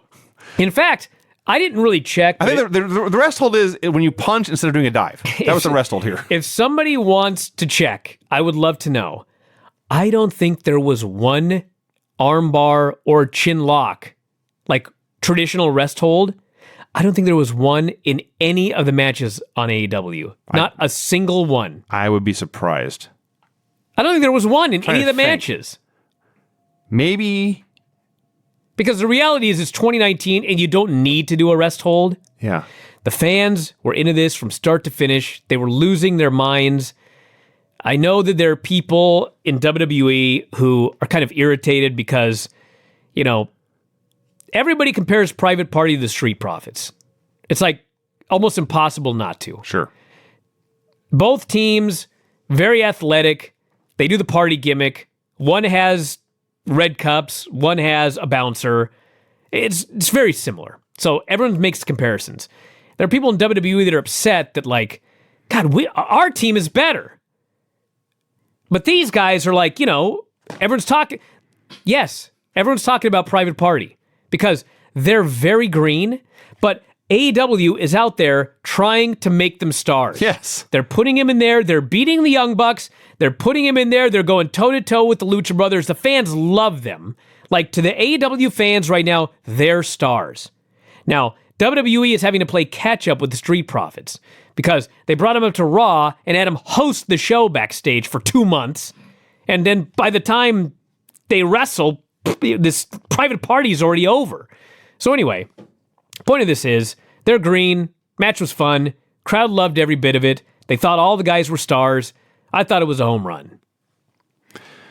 We have a hype video for a very generic muscular fella named Wardlow. Do you remember Mr. Wardlow? This isn't him. No. We had a phys ed teacher at Canyon Park Junior High. Mr. Wardlow. He was It looked like this guy, kinda. It's not him. He was a big Frankenstein-looking guy. He was a big Frankenstein-looking guy. He actually was like played tight end for the University of Washington, got drafted to the NFL, and then ended up coaching at Canyon Park. There's so many High. stories I'd love to tell about Mr. Wardlow, but I don't consider him enough of a public figure to tell these stories on the air. I agree. Regardless, I'm watching this and like he's a big guy, but in the world of pro wrestling, he wasn't that big. And he's not that charismatic. And his name is Wardlow. Well, we don't know yet. We just saw a generic video package. The generic is the key word. I don't know what they're going to do with Wardlow. You could have grabbed any guy at pretty much any Gold's Gym in the country and made this video and it would come out exactly the same. I was underwhelmed by the Wardlow video. Chris Daniels, after the package pile driver on the ramp, we were told will miss 6 to 8 weeks. The other tag team tournament semifinal, SCU versus the Dark Order. This was another one. So Jim Ross is going on and on about how in AEW, the rules are that when you make a tag, you have 10 seconds to get out of the ring, not just 5. Because I guess they want the guys to be able to do more double team moves, everything like that. Nobody's paying any attention to this rule. So, work in progress. This is my first exposure to the Dark Order. I knew they had won the bye. I had not seen them before. I am a fan. What do you think of this? Uno. Evil Uno. Evil Uno has, I mean this as a compliment. He has such a wonderfully ugly body. Just a shirtless, lumpy guy in a mask out there. But he can work. So they've got, it's the Dark Order. The gimmick is like straight out of Chikara. There's one guy who's got like a scary lizard mask on, and one guy who's dressed like a skinny Viking warrior, and they've got minions. Creepers, I think is what the guy said. There's an army of like half-human masked crawling dudes all over the place. So they got this whole Dungeons and Dragons gimmick going on, and there's creepers, and the Dark Order, and one guy's named Evil Uno, and the unmasked man is named Stu. Stu Grayson. Yes. He couldn't have pulled off any Dungeons and Dragons manual of the past 40 years and turned to a random page and found a better name than Stu Grayson. That's his name. It actually made me like him more, to be honest. It made the whole thing that much wackier. All I know is you're clearly not watching all of these pay-per-views and such to see the Evil Uno and Stu Grayson. Weren't you there for the pay-per-view that weren't on that pay-per-view you were at? They came out and did like a sneak attack at the end of somebody, but they didn't do a match. Well, the highlight of this match, well, there were a few highlights, but my favorite part of the match is they're getting the heat and nobody cares because the Dark Order is just not over. And out comes Jericho and his crew, just like in the old days of Nitro. Yeah, actually. The difference was they didn't get in the ring and beat everybody up. They just came out and they went into the luxury box on the floor and then went up the stairs into the luxury box. And I point out this detail because that was a long ass walk. Yes. And that made the building seem enormous. The reality is they distracted everybody from this match, but they did it during the heat. Nothing was going on. And then they got into the box, and then the guys got back to wrestling, and people got back into the match. So it was not a disaster. But anyway, point is, Jericho's in the box, and just all being annoying, being typical heels. Chris Jericho's got this thing of popcorn, and they cut to Jericho, and he throws a piece of popcorn in his mouth, and he screams, "Come on, Dark Order!" Cried. I cried when Chris Jericho started to cheer on the most hated team in all of AEW. You know what I'm saying? Dark Order. People hate the Dark Order. Jericho's a fan. Come on, Dark Order. I died. He's the best heel. It's early. This may be early to say, but there's a strong possibility that AEW Chris Jericho may be the best Chris Jericho. I'm pretty sure it is. So I'm pretty sure it is.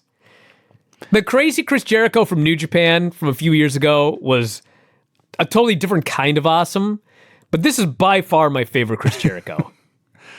So the teams go back and forth for a long time. SCU to this cool double cutter into a double dragon sleeper spot. It was not the finish, but they won shortly thereafter with, I believe it was called the SCU later. Yeah. One guy flips the other dude over into a facebuster or something. So, as expected, pretty much from the get-go, it is SCU versus the Lucha Brothers in the tournament finals. Great. Yeah. If this were WWE, they would have shot that angle. You would have expected this to be the match, and then the Dark Order would have won. Yes. I like this way better. Joey Janela versus Kenny Omega. Yeah. They show clips of Janela doing his hardcore deathmatch stuff with Moxley and Omega on the other two shows he did. Kenny is introduced as El Mega Campeón de AAA. Yes. The AAA Super Mega Heavyweight title. Still awesome. I love that name. As you should. And they show him winning the belt, which is much better than when he comes out here on the ramp and his record reads 1 and 2. Showing him pinning Rey Fenix for the Super Mega Heavyweight title is better. So they have an excellent professional wrestling match. What I loved about it is the match they had on AEW Dark was a street fight. And from what I hear, unsanctioned totally insane. lights out Yeah, match. yeah. They did all of this crazy stuff. I want to mention, it was an unsanctioned match, so the announcers were sure to clarify that does not count on either man's win-loss records. Okay. So they have this unsanctioned match, and they show footage of it, and they explain, the match got over so big, we decided to give you the rematch here on TV. A straight match. Yes. I was like, hold on a second. This is not the same thing. This is a wrestling match. These two guys did a lights-out, crazy, unsanctioned match. Mm-hmm. I didn't think it was going to be bad, but I did not expect it to be as great as it ended up being. Had a very, very good pro wrestling match. I'm watching Janela here. I'm trying to think of what to say about him. And JR summed him up better than I could have when he said, Joey Janela is a thinking man's wrestler. And it's true. It's true because Joey Janela, in the world of professional wrestling in 2019, of all the wrestlers working around the country, around the world, he's not very big. He doesn't have a very good body. He's, at best, average athletically, but he's way, way, way over for 3 reasons. He's got a lot of charisma. He knows when to do everything. This match is put together very, very well. And, of course, it helps. He's also completely insane. He's completely and insane. Takes wacky bumps off the top rope to the apron for no reason. I do have one thing. I hesitate to even say this, but I'm going to anyway. Joey Janela has this thing that he does. And once you see it, I don't think you can ever unsee it. So, let's just imagine that Keith Lee does a giant flip dive, a crazy flip dive to the outside. Wipes everybody out and the place goes crazy. And let's imagine Keith Lee puts his arms up and he goes like this, beckons with his fingers for cheers, okay? Joey Janela does that after every single... Sure. No, I'm talking every single move. There is not one move that he did in this match where he did not go like this for cheers afterwards. Now, to his credit, every time he did it, they cheered. Sure. But it actually was comedy by the end. Right. It was like, it's every time. Well, I was waiting for one move where he didn't do it. I would say... It did not happen. I would say that's the kind of thing that makes Joey Janela Joey Janela. That does make him Joey Janela. Yeah. There's no one else who does that I can think of. No.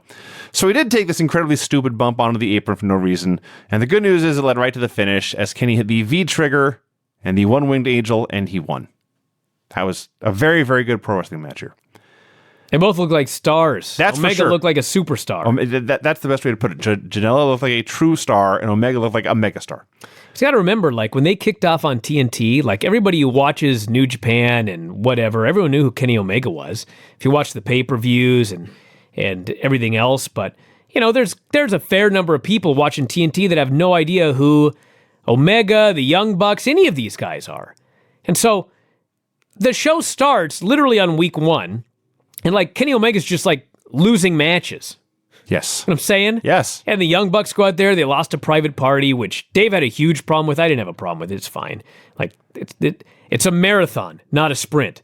But anyway, now it's like, we should get these guys over. Kenny Omega's out here tearing the house down. Young Bucks had a great match last week. They did their big challenge. They're starting to try and get these guys over that were already over. But you got to get them over to a new crowd. So Cody makes his entrance. Best thing on the show. His entrance?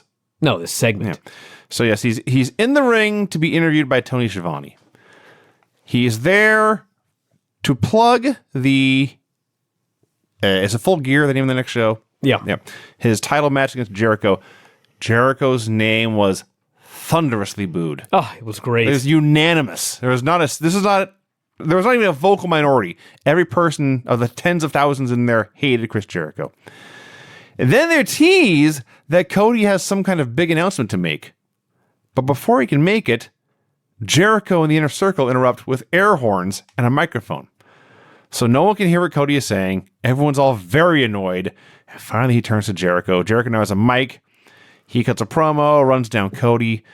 Cody says, "We can fight right now," makes some line about how... I got to go over some of this because it's so great. Right. Cody says, "I know you bought your ticket and all, but this is not like that other company we both came from. There's no invisible wall right here. Place goes crazy." He buried the WWE. That's right, yes. They don't do too much of it, but they do like one every 3 weeks. Yeah. And the place goes crazy every time. So he says, "I can step through these ropes, go up there, and fight you right here and now." Fans are going nuts chanting for Cody. Cody is the best babyface. Maybe tied with Tim Storm. But anyway, he's way up there. Jericho's the best heel. Jericho says, "Shut up, Pittsburgh. Cody, stay in that ring where you belong, because I know you're not going to come up here. You're a coward. You're an entitled, millennial little bitch." Jericho says this, and the best part is Cody's in the ring, and he's fuming now, being called a entitled millennial little bitch.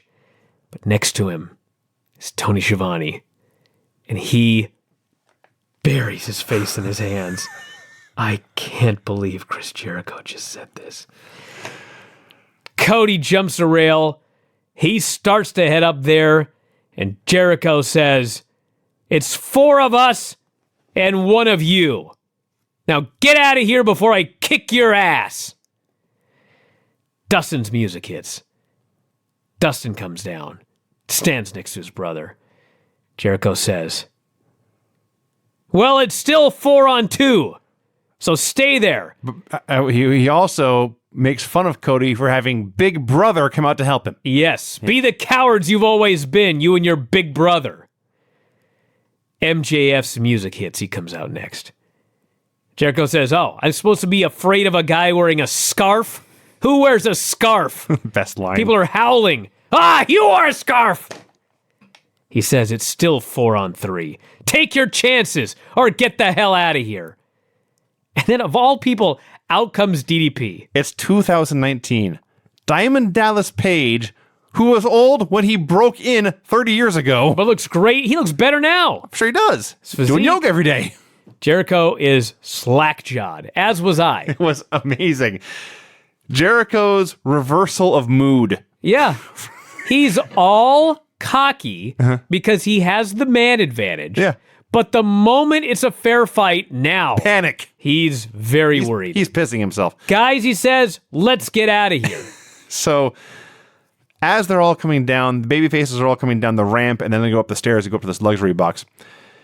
They're all like together, and Paige passes MJF. And MJF looks at Paige, and he looks into the camera, and he does the diamond cutter sign, but does it upside down, which gives it a totally different meaning, and then winks. Like He's the best. Like, I'm going to fight with this guy, but he's a pussy. MJF is amazing. He's just amazing. So they go up the stairs, and it takes just as long for them to get up there as it took Jericho in the Inner Circle earlier. There is a back room to the skybox where they have sought refuge. It's like a panic room for the Inner Circle there. But there's a glass door, and Cody takes MJF's scarf, wraps it around his hand, punches out the door, opens it, and it's on. And guess what? It's a 4-on-4 fight. It's a fair fight. And the baby faces beat their asses. They beat their asses, and I'm not honestly totally sure why, but I have seen 1,000 concession stand brawls or concourse brawls on Raw over the past 20 years. None of them felt this out of control. This felt like an out of control fight where the good guys were whipping ass. It's all focused on Cody and Jericho. They brawl over to the Dippin' Dots, where I believe Cody gave Jericho a Dippin' Dots swirly at one point. Eventually, it's separated, and it's made clear because Cody is, in storyline, the executive vice president of the company. It's not his security breaking up the fight, it's the building. Yes. The building separates the fight, so this makes sense. Jericho is screaming they have tickets. This is the best part. He is cocky. He is an asshole. He gets called on his bluff. He retreats like a coward. He gets his ass kicked. And then he cries, "But I bought a ticket." Yes. So great. This segment was the best thing on this show for sure. This is the Riddle match for the best thing on the night. Riddle match was a great wrestling match. This was a great wrestling thing. Angle, whatever you want to call it. The Young Bucks versus the Best Friends. Okay, I might be grumpy old man again. But first of all, they did this match as if the Bucks attacking Orange Cassidy, because Orange Cassidy is there as the Best Friends, essentially manager, cheerleader, bodyguard, whatever you want to call him. He's there in their corner. And the Bucks kick his ass. They get violently booed. When he interferes later, hits a big dive, he gets wildly cheered. So there is a point in this match. They get the heat on somebody, doesn't matter. They go to commercial and they come back in the first minute after the commercial break. The Bucks are running wild. They get cut off. They make a hot tag. They get cut off again. They make a comeback. They get cut off again. And then Chuck gets a hot tag. In 1 minute. So a bunch of stuff happened. A lot of it looked really cool. Trent in this match looked very good. He looked awesome. Eventually, here's where JR went in his rant. You see the tag ropes. That's why they're tag ropes. Hello. There's a big super kick party. Nick does a dive onto Orange Cassidy, and I think Chuck outside. To which Tony Schiavone says, "What was Orange Cassidy doing? Riding his back? What the hell?" I love Tony Schiavone. Tony loves his job. He absolutely loves his job. Yes. But he's also often very confused. He's having a lot of fun, but he rarely knows what's going on. And Orange Cassidy has him bewildered. Eventually, the Young Bucks hit more bang for your buck, and they got the finish. The crowd loved the finish. They were kind of going in and out of the match, mainly because they couldn't decide who to cheer for.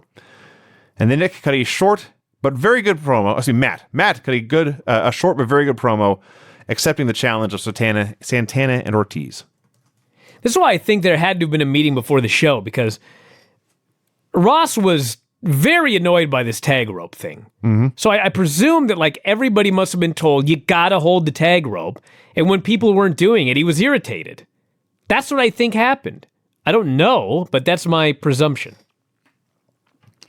Had a Britt Baker hype video, which included, if you don't blink, Adam Cole's AEW debut. Yes.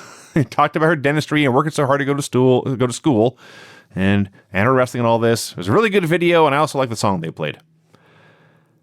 And then we got Jamie Hayter versus Britt Baker, accompanied in her hometown of Pittsburgh by the Pittsburgh Steelers mascot, Steely. Total heel face on that guy. You would think. I was expecting him to turn on her. So the crowd was totally into this at first. It did go too long. It fell apart. It went too long. Remember when I said Tegan Knox needs to stop doing choke slams? Britt Baker needs to stop doing sling blades. She did 2 or 3. They all looked horrible. Both women looked blown up. They're doing near falls at the end, and these gals are just like, 1, 2, I'll lift a shoulder. I don't want to kick out. I'm tired. Eventually, Britt hit a super kick, and one with Lockjaw, and the place went crazy. That was a great moment. And miracle of miracles, the popular babyface got the big win in their hometown, which is wonderful. That made me so happy. Well, I mentioned this on Observer Live today, but I don't know if you guys are aware of this or not, but professional wrestling is fake. Stop it. Yes, you heard me right. So the point of this is you're able to manipulate things. You know what I'm saying? I sure do. Okay. So the reality is they want to push Britt Baker as a big-time superstar. They love her. She's a dentist on the side. Great gimmick. She has a great look. So they want to get her over. Okay. Well, as coincidence would have it, or not, they happen to be in Britt Baker's hometown this week. So they put everything they got behind Britt Baker's homecoming. They have her come out here with Steely. The fans chant Britsburg. They're all waving yellow towels. She sells. Yes, the match was way too long. I'll get to that in a moment. But the point is, she sells. She makes a big comeback. The place goes crazy. She wins, and they go nuts. Okay? So, because it's fake, you can have her win in her hometown. I follow you. Okay. Yeah. So by doing that, if you don't have any idea who this Britt Baker is, you just started watching AEW week 1, week 2, week 3, or whatever, you have no idea who she is. You watch this show and it's like, oh man, she's a huge star. She's a huge superstar. That's what you would think watching this show. Because they manipulated things so that she happened to be there in her hometown and she got a big win and she got a God's reaction. And so, boom, now you've got a top babyface here on this program. For the people that lived in Pittsburgh, they go home happy. Britsburg won. Everything is great. There is no downside to a babyface winning in their hometown. It's not like, well, Jamie Hayter could beat her, and then she'll come back to Pittsburgh next week, sell it out, and get the win. That's not how wrestling works nowadays. I don't even know when they're going to be back in Pittsburgh. But every time the WWE beats somebody in their hometown, by the time they come back to that town, nobody even remembers. They probably just remember they were pissed off when they left. They don't remember who beat the hometown guy. Who beat Bayley in her hometown last? Anybody remember? Everyone, I assume. Yeah. But anyway, the point was, the match didn't need to go this long. That's one of the things. I just feel like you should be able to look, and if you have a match and it's clearly featuring someone who's green and Britt is green, 4 minutes. That's plenty. Go in there, get the huge pop, sell for 2 minutes, big comeback, win, everybody's happy. That's it. Don't need to put in time if putting in time is going to be a negative to the match. So there you go. Main event is Jon Moxley versus Pac. With TV time remaining. TV time remaining. And I should point out, earlier on the show, in fact, I think during the opener it was, Jim Ross, because they announced 10 minutes remaining in each match as the time continues to go down. No one's come close to a time limit draw before. But Jim Ross is talking about how, like any other sport you see, there's a clock you have to beat, and it adds a sense of urgency to things. All true. So they had been establishing the time limit throughout the show. So Mox, during his entrance, gets jumped from behind by Pac, who hits him in the back of the head with a chair. This is important. Pac beats his ass for several minutes, and what I said earlier about Riddle also applies to Pac. Every single thing he does is worth your time to watch. He is awesome. He beats Moxley's ass for several minutes until finally Moxley is able to spike him with a bulldog on the apron. And Pac did not take this on his face. He took it on the top of his head and planted himself like a lawn dart. And then it's announced 5 minutes of TV time remaining. And Moxley gets a cloverleaf. And Pac gets the ropes. Now there are 4 minutes of TV time remaining. Then there's an Avalanche Falcon Arrow, and there's 3 minutes remaining. I'm not leaving anything out. And it occurred to me here that with the sense of urgency, these guys were still moving slower at the finish of the match than Private Party were at any point during their tag match earlier. So there's a schoolboy at 2 minutes remaining. Pac hits the big 450 to the floor, but he misses the black arrow back in the ring. There's 1 minute remaining, and the crowd starts to get restless. Moxley hits the paradigm shift with 30 seconds to go, but paradigm shift is a DDT. And when he grabs this guy and he falls backward, he hits his own head on the back of the mat, just where he was hit with a steel chair when Pac came out in the first place. It all tied together into everything. So Moxley could not make a cover at first, and by the time he made the cover, Pac could kick out. Now, right when he hit the DDT, we were told there was 30 seconds to go.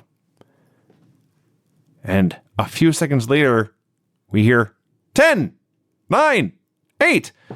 I thought, man, that went fast. And I went back and counted. Somebody screwed up. Because we went from 30 seconds to 10 seconds in about 4 seconds. Regardless, he did make a cover, Pac did kick out, and then the clock expired. And there's a time limit draw. And then just to try and make the fans happy, Moxley did lay out the ref, which got a big pop. But he was frustrated. Pac was dead. The crowd was frustrated. And that's how AEW Dynamite went off the air. When this was over, I just did not like this draw. And then I tweeted about it. I don't know if fans are going to accept time limit draws in 2019. And I just had one person after another saying, I was fine with it. I liked it. I accepted it. I was fine with it. It was great. And I was like, all right, well, yeah, I'm wrong. They established a rule, and the rule was followed. Well, listen, Great. That's what I know they want to do time limits, and I know you have to establish it. I could not figure out why this bothered me so much, but it really did. And then somebody, I think on the board, basically explained, at least once they said this, I think I figured out what bothered me so much. It wasn't like a 20-minute draw or a 30-minute draw. It was 12 minutes. Mm-hmm. Okay. I just saw them do a draw 3 months ago with Cody and Darby Allin. I feel they went back to the draw too quick, and I feel that doing a 12-minute draw, it just was like, that was lame. You know what I'm saying? If they'd had a 20-minute match and went to a draw, or a 30-minute match and went to a draw, I don't think it would have bothered me, but 12 minutes was just weird. Well, it's TV time remaining. But it wasn't, because they counted down. They did have like a minute. And then there was like a minute or two left afterwards. Of John Moxley just saying, time limit draw my ass over and over. Yeah, and he DDT'd the ref. And it was also weird because one of the top baby faces is saying that the time limit draw is bullshit, which basically makes the draw like a heel type of deal. I don't know. I just didn't like this. I know they got to do it. I know they have to establish it. If they do it again, like this year, that would suck. Well, we'll see. We'll see. But hopefully they don't do it again soon. Used sparingly, I would much rather have have a time limit draw here than just have the inner circle come out and beat up both guys. Yeah, so stupid DQ would have been much worse. And yes. I didn't... It's fine. I know they have to do it. I understand. I hope it gets over. I hope they make it work. I'm sure at some point they'll be at 29 minutes and 58 seconds and someone will get a pin and the place is going to go unglued. I get all that. I just didn't like this one here. It bothered me. The match was too short. The ending just came. You could hear the fans getting upset because they knew it was going to be a draw. I didn't think it was a great ending to the show. But that's fine. Because at the end of the day, as we do our poll here, which show is better, I am once again voting for AEW. I thought it was the better show.